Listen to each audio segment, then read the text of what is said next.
Hi hello నమస్తే welcome to Suvarna media. నేను miss Sravanthi. For example మనకి ఎప్పుడైనా ఒకసారి స్టమక్ పెయిన్ వచ్చింది అనుకోండి, అసలు ఏందిరా నాయన ఎప్పుడు తగ్గుద్ది అని అనిపిస్తుంది. అదే స్టమక్ పెయిన్ ఒక 2-3 డేస్ కంటిన్యూస్ ఉంటే ఏమో అవుతుందేమో, ఏమైనా స్టోన్స్ ఫామ్ అయినాయేమో, ఏదో అవుతుంది, ఇంకా నేను బతుకనో అన్న డౌట్స్ అసలు మనకు చాలా, అంటే రకరకాల డౌట్స్ ఫామ్ అవుతూ ఉంటాయి మనకి.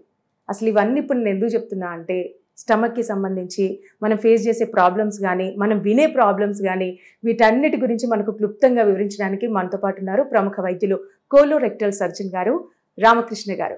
సార్ నమస్తే. నమస్తే అమ్మా. సార్ ఎలా ఉన్నారు సార్? బాగున్నామ్మా, థ్యాంక్ యూ. సార్ మీరు అంటే 20 years వర్క్ ఎక్స్పీరియన్స్ ఉంది, మీరు అక్కడ యూకే నుంచి వచ్చారు రీసెంట్గా. అంటే రావడానికి మెయిన్ రీజన్ ఏంటి సార్? అక్కడి నుంచి ఇక్కడ ఉన్న వాళ్ళు అక్కడికి వెళ్తున్నారు, బట్ అక్కడి నుంచి మీరు రావడం అనేది ఎందుకు? అసలు ఫస్ట్ ఆఫ్ ఆల్ అంటే బయటకు వెళ్ళడం ఇష్టం లేదమ్మా. అప్పుడు 20 years back some situations and some compulsions, some desires, వాటి వల్ల అక్కడికి వెళ్ళాను. వాటిలో one of the main reason, మా ఊర్లో ఒక టెంపుల్ పాడుబడి ఉండేది. దాన్ని ఎలాగైనా రివైవ్ చేయాలనే ఉద్దేశంతో, ఏదైనా మనీ కోసం అండి అప్పుడు ఫస్ట్లో వెళ్ళింది. అయితే అది కాక వేరే కంట్రీలు అంటే ఇంకో ఎలా ఉంటుంది అక్కడ మెడికల్ వర్క్ ఫోర్స్ కానీ, మెడికల్ ట్రీట్మెంట్స్ ఎలా ఉంటాయి, ఎలా నేర్చుకుందాం అనేది ఒకటి ఉండేదండి. ఇంకోటి జలియన్ వాలాబాగ్కి వెళ్ళాను. అప్పుడు చూసి అంత క్రూయల్గా ఉంటారా అనిపించింది. అంటే మన ఇండియాలో అంతమందిని అట్లా చంపేశారంటే చాలా బాధ వేసింది. వాళ్ళు నిజంగా అంత క్రూయలా, అదొకటి. అసలు వాళ్ళు తెలుసుకుందాం, అదొకటి. ఇంకోటి, వాళ్ళు ఇంత చిన్న కంట్రీ ఇంత పెద్ద వరల్డ్ మొత్తాన్ని ఎలా రూల్ చేసింది, వాళ్ళ దగ్గర ఉన్న ఏంటి సీక్రెట్స్, ఇవన్నీ కూడా ఒక క్వెస్ట్ లాగా వెళ్ళానండి. So with God's grace manage to work in some of the best institutions in UK. చాలా మంచి టీచర్స్ దగ్గర నేర్చుకుని అవి మన వాళ్ళకి ఎలా ఉపయోగపడాలి అనే ఉద్దేశంతో బ్యాక్ వచ్చానండి. మా ఫ్రెండ్, చిన్నప్పుడు ఫ్రెండ్, మా ఊర్లో అతను ఆల్మోస్ట్ 2-3 years డిఫరెంట్ హాస్పిటల్స్కి వెళ్ళాడు.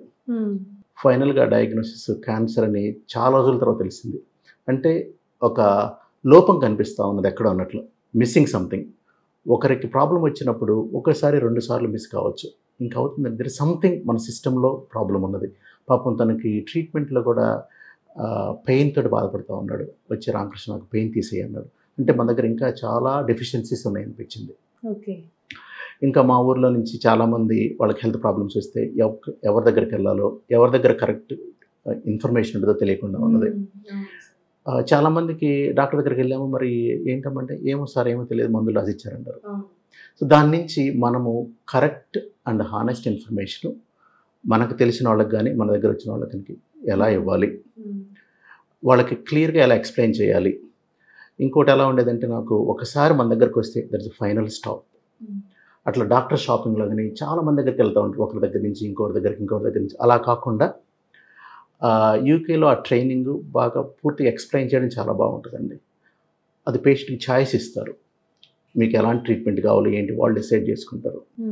సో ఇవన్నీ కూడా ఆ నేర్చుకున్న 20 సంవత్సరాల కృషి, తపస్సులాగా నేర్చుకున్న ఈ స్కిల్స్ని మన వాళ్ళకి ఉపయోగపడాలి. అలాగే ఎవరన్నా యంగ్ డాక్టర్స్ కానీ, మెడికల్ ప్రొఫెషనల్స్ కానీ వాళ్ళకి ఉపయోగపడే విధంగా మనం ఎలా చెప్పాలనే ఉద్దేశంతో ఒక ట్రైనింగ్ ఇన్స్టిట్యూషన్ లాగా ఉంటే బాగుండదనే ఉద్దేశంతో వచ్చానండి. ఓకే. అంటే మొత్తానికి ఫస్ట్ మీకు కొన్ని డౌట్స్ ఉండే, ఆ డౌట్స్తో పాటు అవి క్లారిఫై అయిన తర్వాత మీరు ఒక లక్ష్యంతో ఇక్కడికి వచ్చారనమాట. అవునమ్మా. వీటన్నిటికీ కారణం ఒక దేవుడి కోసం మీరు ఇక్కడికి వచ్చారు, టెంపుల్ కోసం. ఫస్ట్ వెళ్ళింది అయితే టెంపుల్ కోసము, అది అయిపోయిందండి, ఆ ప్రాజెక్ట్ అయిపోయింది. వాటి తర్వాత ఇంకా వేరే ఎలా మనకున్న స్కిల్ని ఇట్లా అక్కడ యూకేలో చాలా కష్టంగా నేర్చుకోవడం. తెల్లాళ్ళు బ్రౌన్ స్కిన్ అంటే డిఫరెంట్గా చూస్తారు. అది ఈ ఉన్న ఆబ్స్టికల్స్ మొత్తాన్ని ఎలా ఫేస్ చేసేసి ఎంతో కష్టపడి నేర్చుకున్నది. ప్రాబ్లమ్స్ ఫేస్ చేసారా సార్ మీరు అక్కడికి వెళ్ళిన తర్వాత? అందరూ ఫేస్ చేశారమ్మ, ప్రతి ఒక్కరు ఆల్మోస్ట్. అంటే ఇక్కడి నుంచి వెళ్ళిన వాళ్ళందరూ కూడా ఏదో ఆశయాలతోటి సాధిద్దామనే ఉద్దేశంతో వెళ్తారు, చాలా కష్టపడతారు. ఆ ఇనిషియల్ స్టేజ్లో అందరూ కష్టపడాల్సిందే, ఎవరికి కూడా కేక్ వాక్ ఎవరికి ఉండదు నాకు తెలిసి. సో నాతోటి ఉన్న యూకేలో వర్క్ చేసిన ప్రీవియస్ ఫ్రెండ్స్ కానీ, మా సీనియర్స్ జూనియర్స్ అందరూ కూడా ఎవ్రీబడి హ్యాస్ ఎ స్టోరీ. వాళ్ళు చాలా డిఫికల్టీస్ ఫేస్ చేసి ఇప్పుడన్నీ మంచి పొజిషన్స్లోకి వెళ్ళారు. లైఫ్లో సక్సెస్ కావాలి అనుకుంటే ఇవన్నీ కూడా పార్ట్ అండ్ పార్సల్ అండి. ఏది ఈజీగా రాదు, వచ్చింది ఎక్కువ టైం ఉండదు మనతోటి. So always work hard so that అవన్నీ కూడా మీతోటే ఉంటాయి. సార్ ఇప్పుడు అంటే మీ గురించి నేను విన్నప్పుడు కోలోరెక్టల్ సర్జన్ అని అన్నారు. కోలోరెక్టల్ అంటే దాదాపు చాలా మందికి తెలియదు సార్. అంటే అఫ్ కోర్స్ నాకు కూడా తెలియదు. అసలు ఏంటి సార్ కోలోరెక్టల్ అంటే? కోలోరెక్టల్ సర్జరీ అంటే కోలాన్ అంటే పెద్ద పేగు, దాని కింద భాగము రెక్టమ్, యానల్ కెనాల్ అంటారు. అవి 3 కూడా చాలా ఎక్కువ ప్రాబ్లమ్స్ ఉంటాయి వాటిలో నుంచి. అది వెస్ట్రన్ కంట్రీస్లో సపరేట్ స్పెషాలిటీగా ట్రీట్ చేస్తారనమాట. దాని సపరేట్ ట్రైనింగ్ అట్లా ఉంటుంది. మన దేశంలోనేమో దానికన్నా సర్జికల్ గ్యాస్ట్రో అని దాంట్లో ఉంటుంది. కాకపోతే అక్కడ మోర్ డీటెయిల్డ్గా అన్నట్లు మోర్ ఎక్స్పీరియన్స్ వాటిలో ఉంటుంది. ఇంకోటి క్యాన్సర్ చాలా ఎక్కువ ఉంటాయి అక్కడ. పెద్ద పేగు క్యాన్సర్ చాలా ఎక్కువ ఉంటాయి మన దేశంలో పోల్చుకుంటే. అది సెకండ్ బిగ్గెస్ట్ ప్రాబ్లం క్యాన్సర్స్లో అక్కడ. ఇంకొకటి అది గుడ్ ట్రీట్మెంట్ ఉన్నది అండ్ అవుట్కమ్ కూడా చాలా బాగుంటుంది వేరే క్యాన్సర్ తోటి పోల్చుకుంటే. సో అది వన్ ఆఫ్ ద రీజన్ ఆ స్పెషాలిటీ తీసుకోవడం అన్నట్లు. వాటితోటి పాటు మేము జనరల్గా అంటే జనరల్ సర్జరీ అంటారు. అంటే దాంట్లో మనకి పొట్టలకు సంబంధించి అలాంటి ప్రాబ్లమ్స్ అంటే స్టమక్కి సంబంధించి కానీ, చిన్న పేగుకి సంబంధించి, గాల్ బ్లాడర్స్ కానీ, అపెండిక్స్లు కానీ, ఇంకా మల్టిపుల్ ఎలాంటి హర్నియాస్ కానీ ఇవన్నీ కూడా డీల్ చేసేవాళ్ళము. అట్ ది సేమ్ టైం వీటికి మోర్ ఫోకస్డ్ అప్రోచ్ ఉండేది వాటి కోసం అన్నట్లు. సో అలాంటి ప్రాబ్లమ్స్ విడివిడిగా మనం చర్చించుకుందాం. Okay sir. సార్ ఇప్పుడు అంటే ఫస్ట్ పాయింట్ నుంచి అంటే స్టార్టింగ్ నుంచి మనం వద్దాం సార్. ఇప్పుడు ఏజ్తోనే సంబంధం లేకుండా చిన్న చిన్న పిల్లలకు కూడా అంటే ఒక 13 years 12 years పిల్లలకు కూడా స్టోన్స్ ఫామ్ అవుతా ఉన్నాయి. ఎందుకు సార్ అసలు మెయిన్ స్టోన్స్ అనేటివి ఎందుకు ఫామ్ అవుతాయి? వేటి వల్ల? స్టోన్స్ అంటే ఏమో రకరకాలంటే కొంతమంది గాల్ బ్లాడర్ స్టోన్స్ ఉంటారు. అంటే స్టోన్స్ గాల్ బ్లాడర్లో ఫామ్ అవుతూ ఉంటాయి. అదేంటంటే కొలెస్ట్రాల్ ఎక్కువ ఉన్న పిల్లల్లో వాళ్ళ మెటబాలిజం అంటారు, అది కొంచెం అబ్నార్మల్గా ఉన్నప్పుడు కొన్ని జెనెటికల్ రీజన్స్ వల్ల. ఇంకొకటి ఏజ్ తోటి పాటు కొంచెం హెవీగా ఉన్న వాళ్ళకి జనరల్గా వస్తూ ఉంటాయి. అది గాల్ బ్లాడర్ స్టోన్స్. అవి చిన్నపిల్లలు అంత కామన్ కాదమ్మా. నెక్స్ట్ అపెండిక్స్ దగ్గర అపెండిక్యులిట్స్ అంటారు. అంటే అపెండిక్స్ దగ్గర కొన్ని మనము ఫీసిస్ అంటారు. అంటే విరోచనము కొంచెం గట్టిగా అయిపోయేదని రాళ్ళలాగా అయిపోతాయి. అది అపెండిక్స్ని బ్లాక్ చేసేదని అపెండిసైటిస్ ఆర్ ఇన్ఫ్లమేషన్ అపెండిక్స్. అది వన్ ఆఫ్ ది రీజన్ వస్తుంది. అది కూడా ఉంటుంది అన్నమాట. అది కామన్గా యంగ్ ఏజ్ గ్రూప్ కిడ్స్లో ఉంటుంది. మామూలుగా అంటే 10 to 20 years young adult and adolescents అది కామన్గా ఉంటుంది. ఇంకొకటి కిడ్నీ స్టోన్స్ అంటారు. కిడ్నీ స్టోన్స్ అంటే స్టోన్స్ కిడ్నీస్లో ఆ పై భాగంలో కానీ, ఆ కిందకి మూత్రనాళాలు అంటారు యూరిటర్స్ వాటిల్లో కానీ, లేకపోతే ఇంకా బ్లాడర్లు అంటారు యూరినరీ బ్లాడర్, అక్కడ కూడా స్టోన్స్ ఉంటాయి. మెయిన్ మూత్రనాళం నుండి చాలా పెయిన్ఫుల్ ఉంటాయండి. అవేంటంటే మన లోపల పేగులు కానీ అనే ట్యూబ్స్ అంటారు, ట్యూబులార్ స్ట్రక్చర్స్ అంటారు. ఎనీ ట్యూబులార్ స్ట్రక్చర్ అంటే మన పేగుని కట్ చేసినా నొప్పి ఉండదు, కానీ అది కంట్రాక్ట్ అవుతూ ఉంటే నొప్పి ఉంటూ ఉంటుంది. సో ఆ స్టోన్స్ని పాస్ చేయడానికి అన్నట్లు ప్రతిసారి నొక్కినప్పుడల్లా చాలా నొప్పి వస్తూ ఉంటుంది. సేమ్ థింగ్ అప్లైస్ టు ఒక్కోసారి గాల్ బ్లాడర్ స్టోన్స్ చాలా పెద్దగా ఉన్నప్పుడు అవి చిన్న పేగు, దాన్ని డియోడినం అంటారు మోస్ట్లీ, ఆ పార్ట్ ఎర్లీ పార్ట్లో దాని నుంచి ఎరోడ్ అవుతుందంటారు. అంటే దాని నుంచి హోల్ పెట్టుకునేది లోపలికి వచ్చేస్తుంది అనమాట. దాన్ని గాల్ స్టోన్ ఐలియస్ అంటారు. అంటే స్టోన్స్ ఫామ్ అయిపోయేదను చాలా నొప్పి వస్తూ ఉంటుంది, వాళ్ళకి బ్లాకేజ్ అయిపోతూ ఉంటుంది బాగా. దానికి సర్జికల్ ఆపరేషన్, ఎమర్జెన్సీ ఆపరేషన్ అవసరం అవుతుంది. అలా మెయిన్ కామన్గా వచ్చే స్టోన్స్ ఇవ్వండి. వాటి రీజన్స్ అంటే మోస్ట్లీ డిహైడ్రేషన్ ఒకటి కావచ్చు, అంటే ఒక్కొక్కదానికి ఒక్కొక్క ప్రాబ్లం అండి. గాల్ బ్లాడర్ స్టోన్స్ అనుకుంటేనేమో జస్ట్ మెయిన్లీ కొలెస్ట్రాల్ అబ్నార్మాలిటీ వల్ల main reason, one of the reason. ఇంకా కిడ్నీ స్టోన్స్కి వచ్చేసరికి వాళ్ళకి ఆక్సలేట్ స్టోన్స్ అని, పిగ్మెంట్ స్టోన్స్ అని రకరకాలు ఉంటాయి. అంటే వాళ్ళకి జెనెటికల్గా సమ్ ప్రాబ్లం ఉన్నది, వాళ్ళ మెటబాలిజంలో ప్రాబ్లం ఉన్నది, లేకపోతే డ్రింకింగ్ వాటర్ కొంచెం తక్కువ తాగుతా ఉన్నాను అనుకోండి, అవన్నీ స్టేస్ అయిపోతాయి. ఎక్కువసేపు మనకి దాన్ని ఎలా ఎక్స్ప్లెయిన్ చేయొచ్చు అంటే, మనకి ఒక కుంట ఉన్నది అనుకోండి, నీళ్ళన్నా వచ్చి అక్కడ ఉండిపోతాయి. సో స్లోగా అది ఏముంటుంది, అది గ్రిట్ అంటారు, అంటే సిల్ట్ గ్రిట్ అంటారు, అలా ఫామ్ అయిపోద్ది. అంటే బురదలాగా అయిపోయి అవే స్టోన్స్ లాగా అయిపోయినట్లు. అది రన్నింగ్ వాటర్ ఉన్నాయనుకోండి, రివర్లో వాటర్ పోతూ ఉంటుంది, వాటిలో ఎలాంటి కల్మషాలు తక్కువ ఉంటాయి కదా, అలా ఏదైనా కూడా మనం ఆ ఫుడ్ తీసుకున్నప్పుడు వాటర్ తక్కువ అయిపోయినాయి అనుకోండి, అప్పుడు వన్ ఆఫ్ ది రీజన్, ఇదే రీజన్ అంటే కదా, వన్ ఆఫ్ ది రీజన్. అందుకు కొంచెం correct amount of water 2 to 3 liters per day అడల్ట్స్కి, చిన్నపిల్లల కంటే కొంచెం తక్కువ ఉంటూ ఉంటుంది. ఇంకేమైనా హెల్త్ ప్రాబ్లమ్స్ ఉంటే తప్పితే అలా తీసుకోవడం వల్ల క్లీన్ అయిపోతూ ఉంటే ఆ ఛాన్సెస్ కొంచెం తక్కువ అవుతాయండి. అంటే సార్ ఇప్పుడు చిన్నపిల్లలకి అపెండిక్స్ వస్తూ ఉంటుంది కదా సార్, అంటే వాళ్ళకి స్టమక్ పెయిన్ అంటే వాళ్ళకి చెప్పడానికి రాదు. అవునమ్మా. అంటే పేరెంట్స్ గుర్తుపట్టడానికి కూడా ఇబ్బంది అవుతూ ఉంటుంది. అంటే ఎన్ని డేస్ అబ్జర్వ్ చేసి హాస్పిటల్కి తీసుకెళ్ళొచ్చు? ఓకే, చాలా మంచి క్వశ్చన్. నేను పీడియాట్రిక్ సర్జరీకి సంబంధించి నేను one of the best hospitals, some of the best hospitals work చేశాను యూకేలో. చాలా మందిని చూసాను అనమాట. వాళ్ళది అడల్ట్స్ తోటి డిఫరెంట్గా ఉంటుంది. నేను చేసిన వర్క్ చేసినట్లు ఆల్డర్హే చిల్డ్రన్స్ హాస్పిటల్ అంటారు. అది యూకేలో one of the biggest hospital after లండన్లో ఒక హాస్పిటల్ ఉండేది. ఇంకోటి నార్వోచ్ యూనివర్సిటీ హాస్పిటల్ అన్నారు, అక్కడ కూడా పీడియాట్రిక్ సర్జరీ చేశారండి. అక్కడ పిల్లల్లో ఎలా ఉంటుందంటే కొంచెము స్కూల్లో నుంచి కామన్ కంప్లైంట్ అంటే సరిగ్గా తినట్లేదు, పొద్దునుంచి బాగలేడండి, కొంచెం జ్వరం వస్తూ ఉన్నది, పొట్టలో నొప్పి అనిపిస్తున్నది. జనరల్గా పిల్లలు అలా ఉంటుంది అనమాట. వాళ్ళకి కొంతమంది యూరినరీ ఇన్ఫెక్షన్ ఏమో, లేకపోతే గ్యాస్ట్రోఎంటరైటిస్ అని, ఇవి కామన్ డిఫరెన్షియల్ డయాగ్నోసిస్. అంటే ఆ రీజన్స్ వల్ల కూడా ఇలా వస్తాయి అనమాట. దాని డిఫరెన్షియేషన్ అంటే ఎక్కువ రోజులు వెయిట్ చేయొద్దండి. మనకి అపెండిసైటిస్ 24 గంటల జబ్బు అనేవాళ్ళు. అంటే కంటిన్యూస్గా స్టమక్ పెయిన్, అది ఇనిషియల్గా డల్ ఏక్ అంటారు, చాలా లైట్గా పెయిన్ వస్తూ ఉంటుంది. ఫస్ట్లో పై భాగంలో వస్తూ ఉంటుంది, లేకపోతే మన బొడ్డు చుట్టూ ఫస్ట్ వస్తూ ఉంటుంది. దాని తర్వాత రైట్ సైడ్ లోవర్ పార్ట్కి వెళ్ళిపోతుంది అనమాట. దాన్ని రైట్ ఇలియాక్ ఫోజా పెయిన్ అంటారు. రైట్ సైడ్ ఇలియాక్ ఫోజా అంటే కింద చూసే భాగంలో అక్కడికి నొప్పి వస్తూ ఉంటుంది. సో ఇనిషియల్గా అక్కడ ఎక్కడన్నా స్టార్ట్ అయ్యి ఒక చోట రైట్ సైడ్కి వెళ్తుంది అంటే that's very good symptom. Next వాళ్ళకి ఆకలిగా ఉండదండి, అసలు ఏమన్నా కూడా తినడానికి ఇష్టపడరు. కొంచెం నాసియా అంటారు, అంటే వామిట్ వస్తున్నదేమో అన్నట్లు ఉంటుంది. జనరల్గా వామిటింగ్స్ 1-2 సార్లే ఉంటుంది కామన్గా, ఇంకెక్కువ సార్లు అంటే అది వేరే డయాగ్నోసిస్ కావచ్చు. ఇంకొకటి ఫీవర్ అండి. జనరల్గా టిపికల్గా లో గ్రేడ్ ఫీవర్ అంటారు. టెంపరేచర్ అక్కడ యూకేలో డిగ్రీస్లో చెప్పేవాళ్ళు 36, 37, 38 మ్యాక్సిమం. ఇక్కడ మనకంటే 101, 102 అట్లా అనుకుంటాను, అట్లా ఫారెన్హీట్లో.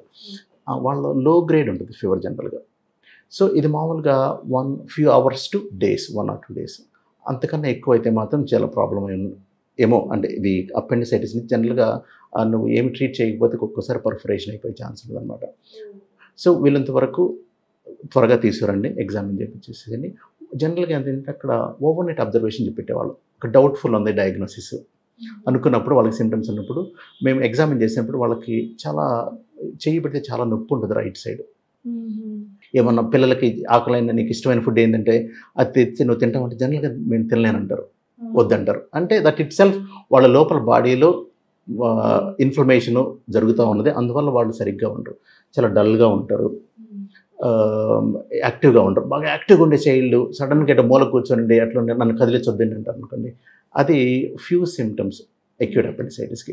మన దగ్గరకు వచ్చారనుకోండి, మేము ఎగ్జామిన్ చేసినప్పుడు వాళ్ళు నాలుక డ్రైగా అయిపోయి ఉంటుంది. జనరల్గా వామిటింగ్ అవ్వడం వల్ల కానీ, వాటర్ డ్రింక్ చేయకపోవడం వల్ల కానీ, కొంచెము వాళ్ళు కదలరు, అంటే కదిలితే నొప్పి వస్తూ ఉంటుంది. అది లేటర్ స్టేజ్లో. ఇంకోసారి ఎగ్జామిన్ చేసినప్పుడు అండి బాగా చాలా నొప్పి ఉంటుంది వాళ్ళకి. సో వాళ్ళు జాగ్రత్తగా ఎగ్జామిన్ చేయాలి, అంత ఎక్కువ ఇబ్బంది కలిగించకుండా. అంతే, కొంతమంది అలా ఎక్కువ నొక్కేస్తే పాపం ఇబ్బంది పడతారు. అలా కాకుండా చూసి కొన్ని రక్త పరీక్షలు చేస్తారండి. అంటే బాడీలో వైట్ సెల్ కౌంట్ అంటారు, అది WBC అని అంటారు. అది ఇంకొకటి మార్కర్ CRP అంటారు, అది C రియాక్టివ్ ప్రోటీన్. ఇవి జనరల్గా ఎలివేట్ అవుతాయి. దాంతో పాటు కొంచెం టెంపరేచర్ ఉంటుంది. ఓకే, ఇవి టిపికల్గా ఉన్నాయి అనుకుంటే వాళ్ళకి డయాగ్నోసిస్ అక్యూట్ అపెండిసైటిస్ అని ఉంటుంది. కాకపోతే రేడియలాజికల్గా ఇన్వెస్టిగేషన్స్ కూడా చేసుకోవచ్చండి, కన్ఫర్మేషన్ కోసం అన్నట్లు. అంతకుముందు ఓల్డ్ డేస్లో ఏంటంటే క్లినికల్ డయాగ్నోసిస్ చేసేదని ఆపరేషన్కి వెళ్ళేవాళ్ళు. అది ఈవెన్ బెస్ట్ క్లినీషియన్లో కూడా 70 to 80% కరెక్ట్ ఉంటుంది. అది డెఫినెట్ కావాలంటే ఏ లోపు అల్ట్రాసౌండ్ స్కాన్ వచ్చింది పిల్లల్లో, చిన్న పిల్లలు ఉంటే వాళ్ళకి ultrasound scan one of the good test. ఇంకొంచెం ఓల్డ్ ఏజ్ గ్రూప్ ఉందనుకోండి, పెద్దవాళ్ళు, ఇంకా వేరే క్యాన్సర్స్ ఏమైనా ఉంటే జనరల్గా అబౌవ్ 50, 60 ఉందనుకోండి, వాళ్ళ దగ్గర జనరల్గా CT స్కాన్ చూపిస్తాము. ఎందుకంటే rule out any underlying major problem. ఇంకేమైనా క్యాన్సర్స్ అలా ఉంటే అలా కూడా ప్రజెంట్ అవుతూ ఉంటుంది. ఇంకా మిడిల్ ఏజ్ గ్రూప్లో వచ్చేసరికి మనకి ఫిమేల్స్ ఉంటారు. ఫిమేల్స్లో కూడా సిమిలర్ సిమ్టమ్స్ ఉంటూ ఉంటాయి. కాకపోతే వాళ్ళకి వేరే ఒవేరియన్ ప్రాబ్లమ్స్, వేరే మెన్స్ట్రల్ ప్రాబ్లమ్స్ వల్ల కూడా రైట్ సైడ్ నొప్పి వస్తూ ఉంటుంది. వాటిని రూల్ అవుట్ చేయడానికి అల్ట్రాసౌండ్ స్కాన్ ఫస్ట్ ఇన్వెస్టిగేషన్ చేయొచ్చండి. ఇంకోటి ఏంటంటే CT స్కాన్ జనరల్గా పిల్లలకు కానీ లేడీస్ కానీ సజెస్ట్ చేయం ఫస్ట్ టైం. ఎందుకంటే అది క్యాన్సర్ ఛాన్స్ ఉన్నది ఫ్యూచర్లో, even though small chance, risk ఉంటుంది అనమాట. అందువల్ల ఇర్రేడియేషన్ అంటారు, అలా రేడియేషన్ లేని ఇన్వెస్టిగేషన్ చేస్తే మనకు మోస్ట్ ఆఫ్ ది టైమ్స్ మనకి డయాగ్నోసిస్ చేయొచ్చండి. ఏమైనా డౌట్ ఉంటే ఇంకా స్పెషల్ ఇన్వెస్టిగేషన్స్కి లైక్ MRI స్కాన్ అంటారు. ఇంకా డెఫినెట్గా కావాలి అనుకుంటే ఆపరేషన్కి వెళ్ళారనుకోండి, అది అన్నెసరీ ఆపరేషన్ కదా. సో వాటిని అవాయిడ్ చేయడం కోసం వీళ్ళంత వరకు రీజనబుల్గా మోర్ దాన్ డౌట్, అంటే బియాండ్ ద డౌట్ ఒక డయాగ్నోసిస్కి రావాలండి. అయితే సార్ ఇప్పుడు అంటే అపెండిక్స్ అంటే సర్జరీ అయిన పిల్లలకి మళ్ళీ ఫ్యూచర్‌లో వచ్చే ఛాన్సెస్ అట్లా ఏమైనా ఉంటాయా? అంటే అపెండిక్స్ అంటే జనరల్‌గా అంటే అది వెస్టీజియల్ ఆర్గాన్ అంటారు. దాని ఫంక్షన్ ఏం లేదు హ్యూమన్స్‌లో. ఓకే. అదే రూమినేట్స్ అంటారు. రూమినేట్స్ అంటే మనకి కుందేలు గానీ, లేకపోతే మన ఆవులు ఇటువంటి వాటికి దాని ఫంక్షన్ ఉన్నది. సో దానివల్ల అంటే దాని ఉపయోగం ఏం లేదు. Except for doctors. మాకన్నట్లు విత్ సర్జన్స్‌కి అన్నట్లు ఉపయోగం తప్పితే దానివల్ల అంత మెయిన్‌గా మనకి ఫంక్షనల్‌గా ప్రాబ్లమ్ ఉండదండి. సో అపెండిక్స్ జనరల్‌గా కరెక్ట్‌గా చేస్తే ప్రాబ్లమ్స్ జనరల్‌గా అంటే అది మళ్ళీ వచ్చే ఛాన్స్ ఉండదు. స్టంప్ అపెండిసైటిస్ అంటారు. అంటే మనం ఆపరేషన్ చేసిన తర్వాత ఆ స్టంప్ ఉంటుంది అపెండిక్స్. దానికి కొంచెం పైగా ఉందనుకోండి, ఆ రిమైనింగ్ స్టంప్‌లో వచ్చే ఛాన్స్ అంటారు. అది చాలా చాలా రేరు. నా ఎక్స్‌పీరియన్స్‌లో నేను ఎప్పుడు చూడలేదు. అది ఓన్లీ థియరిటికల్‌గా ఆ రిస్క్ అని చెప్తారండి. సార్ అంటే ఇప్పుడు అంటే అబ్బాయిలల్లా అపెండిక్స్ సర్జరీ చేస్తే ఓకే. అంటే అమ్మాయిల అంటే ఫర్ ఎగ్జాంపుల్ టీనేజ్ గర్ల్స్ ఉన్నారంటే ఇంకా మెచ్యూర్డ్ అంటే అవ్వని వాళ్ళు ఉంటారు. ఈ అపెండిక్స్ సర్జరీ చేస్తే వాళ్ళకు ఫ్యూచర్‌లో అంటే మెన్స్ట్రువల్‌గా వచ్చే ప్రాబ్లమ్స్ ఏమన్నా ఫేస్ చేయాల్సి ఉంటదా? అపెండిక్స్ అనేది అవి రిలేటివ్‌గా దగ్గరలోనే మన ట్యూబ్స్ అంటారు. ఓవేరియన్ ట్యూబ్స్, ఓవరీస్ అంతా దగ్గర దగ్గర ఉంటాయండి. ఆపరేషన్‌కి వచ్చేసరికి ఇప్పుడు మినిమల్ ఇన్వేజివ్ సర్జరీ అని వచ్చేసింది. అంతకుముందు ఓన్లీ కట్ చేయడం వల్ల ఆపరేషన్స్ పెద్ద పెద్ద కట్లు చేసేవాళ్ళు. దానివల్ల ఇంట్రా అబ్డామినల్ అడ్హెషన్స్ అంటారు. స్కార్ టిష్యూ ఫామ్ అయిపోయేది. పేగులు అతుక్కుపోవడం అన్నట్లు ఈ ఆర్గాన్స్‌కి అతుక్కుపోయి స్మాల్ రిస్క్ అది ఇన్ఫర్టిలిటీ కానీ, లేకపోతే వాళ్ళకి ఓవేరియన్ మెన్స్ట్రువల్ ప్రాబ్లమ్స్ కానీ అని ఉండేవి. బట్ ఇప్పుడు బై డిఫాల్ట్ మనము almost unless until very remote ఏరియాస్‌లో తప్పితే గాల్ బ్లాడర్ అది అపెండిక్స్‌కి మనము కీహోల్ ఆపరేషన్ చేస్తున్నామండి. చిన్న చిన్న కట్స్ ఒక 3 కట్స్ అనమాట జనరల్‌గా చేస్తే. ఒకటి బెల్లీ బటన్ అంటారు. అంబెల్గస్ ఒక చోట అటు ఇటువైపు పనులు చేసేసి చిన్న కట్స్ తోటి మనమేం టచ్ చేయం లోపల అన్నట్లు. మనం టచ్ చేయకపోయేసరికి కాంప్లికేషన్స్ ఆఫ్ అడిషన్స్ అవి చాలా తక్కువ ఉంటాయి. ఇంకొకటి చిన్న కట్ కాబట్టి హీలింగ్ చాలా క్విక్‌గా ఉంటది. అంటే వూండ్ ఇన్ఫెక్షన్స్ కూడా చాలా తక్కువ అయిపోతాయి అన్నమాట. సో ఫ్యూచర్‌లో వచ్చే ప్రాబ్లమ్స్ జనరల్‌గా లాప్రోస్కోపిక్ సర్జరీ లేదా మినిమల్ ఇన్వేజివ్ సర్జరీ వల్ల చాలా వరకు తగ్గించొచ్చండి. సో ఆ కాంప్లికేషన్స్ అనేది రిలేటివ్‌గా తక్కువ. ఇలాంటి ఉన్న టెక్నాలజీ తోటి, స్కిల్స్ తోటి తగ్గించొచ్చు. సార్ ఇప్పుడంటే ఒక 40+ గానీ, అంటే 50+ వాళ్ళ దాంట్లో అంటే ఆ ఏజ్ వాళ్ళ దాంట్లో గాల్ బ్లాడర్ తీసేయడం గానీ, ఇటువంటి సర్జరీస్ మనం ఎక్కువ చూస్తూనే ఉన్నాము. అంటే ఎందుకు సార్ అంటే ఇప్పుడు మెడిసిన్స్‌తోని తగ్గదా? అంటే వాటికేమన్నా ఇట్లుంటదా? స్టోన్స్‌కి ఈ సైజ్‌లో ఉంది. సో అందుకే సర్జరీ చేయాలి అని అట్లా ఏమైనా ఉంటదా సార్? వాటర్‌తోని పోదా? చాలా మంచి క్వెషన్. చాలా మంది కూడా చాలా డౌట్స్ అనమాట. గాల్ బ్లాడర్ ఆపరేషన్ 4 5 అనేవారు. Fat female 40 years. Okay. And flatulent అని అది కూడా ఉండేది. అలా అనేవాళ్ళు. కాకపోతే అది అంత కరెక్ట్ కాదండి. సో కొంచెం జనరల్‌గా 40 ఏజ్ గ్రూపు ఫిమేల్స్ కొంచెం పెద్దగా సైజ్ పెద్దగా ఉన్న వాళ్ళ దగ్గర అది మోర్ కామన్. అది మెయిన్ ఏమంటే మేబీ హార్మోనల్ ఎఫెక్ట్ అంటారు. మేబీ గాల్ బ్లాడర్ ఇది మెయిన్ ఇందాక అనుకున్నట్లు కొలెస్ట్రాల్ మెటబాలిజంలో ప్రాబ్లం కానీ, తినే ఫుడ్లో హై కొలెస్ట్రాల్ ఉన్నా కూడా, లేకపోతే వాళ్ళకి కొలెస్ట్రాల్ మెటబాలిజంలో ప్రాబ్లం ఉంటే స్టోన్స్ ఫామ్ అయిపోతాయి. కొంతమందికి ఏంటంటే సెడెంటరీ లైఫ్ స్టైల్ అంత ఎక్కువ కావాలి ఉండడం వల్ల, లేకపోతే ఫాస్టింగ్ చాలా ప్రొలాంగ్డ్ ఫాస్టింగ్ అంటారు. అలా ఉండడం వల్ల కానీ, లేకపోతే కొన్ని అబ్డామినల్ ఆపరేషన్స్ చేయడం వల్ల కానీ, వాటిలో ఏంటంటే ఆ గాల్ బ్లాడర్ ఫంక్షన్ ప్రాబ్లం అవుతూ ఉంటుంది.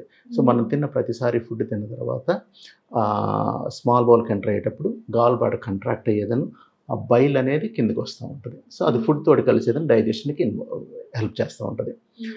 ఎప్పుడైతే మనము ఆ ఫుడ్ తీసుకోవట్లేదు అనుకోండి, ఆ గాల్ బ్లాడర్లో అలా బైల్ అలా స్టోర్ అయిపోయి ఉంటుంది.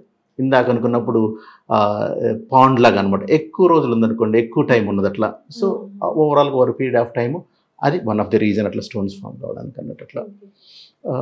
ఇంకొకటి కొంచెం పెద్ద సైజ్ అనుకో వాళ్ళు కొలెస్ట్రాల్ కొంచెం ఎక్కువ ఉంటా ఉంటుంది. సో అది వన్ ఆఫ్ ది రీజన్. ఇంకోటి ఫీమేల్లో హార్మోనల్ ఎఫెక్ట్ అంటారు. అంటే వాళ్ళకుండే హార్మోన్స్ ఆ గాల్ బ్లాడర్ అంత ఎక్కువ కంట్రాక్ట్ చేయకుండా ఉండడం వల్ల one of the reason. So these might be contributing. అది పూర్తిగా ఇవే అని చెప్పలేము. ఈ some of the reasons more common in females than men. అంటే సార్ ఇప్పుడు గాల్ బ్లాడర్ అంటే సర్జరీస్ చేస్తారు కదా, సర్జరీస్ చేసి గాల్ బ్లాడర్ తీసిన తర్వాత అంటే వాళ్ళకు అంటే లైఫ్ టైంలో మళ్ళీ ప్రాబ్లమ్స్ ఫేస్ చేయాల్సి ఉంటుందా? అంటే గాల్ బ్లాడర్ తీసేస్తే ప్రాబ్లం ఏం అవ్వదా? Gall bladder very good operation in general. Overall మన ప్రపంచంలో తీసుకుంటే 80% గుడ్ అవుట్కమ్ ఉండదు, సిమ్టమ్స్. మెయిన్ గాల్ బ్లాడర్లు ఎలా ఉంటాయి అంటే కొంచెము ఇండైజెషన్ లాగా ఉండొచ్చు.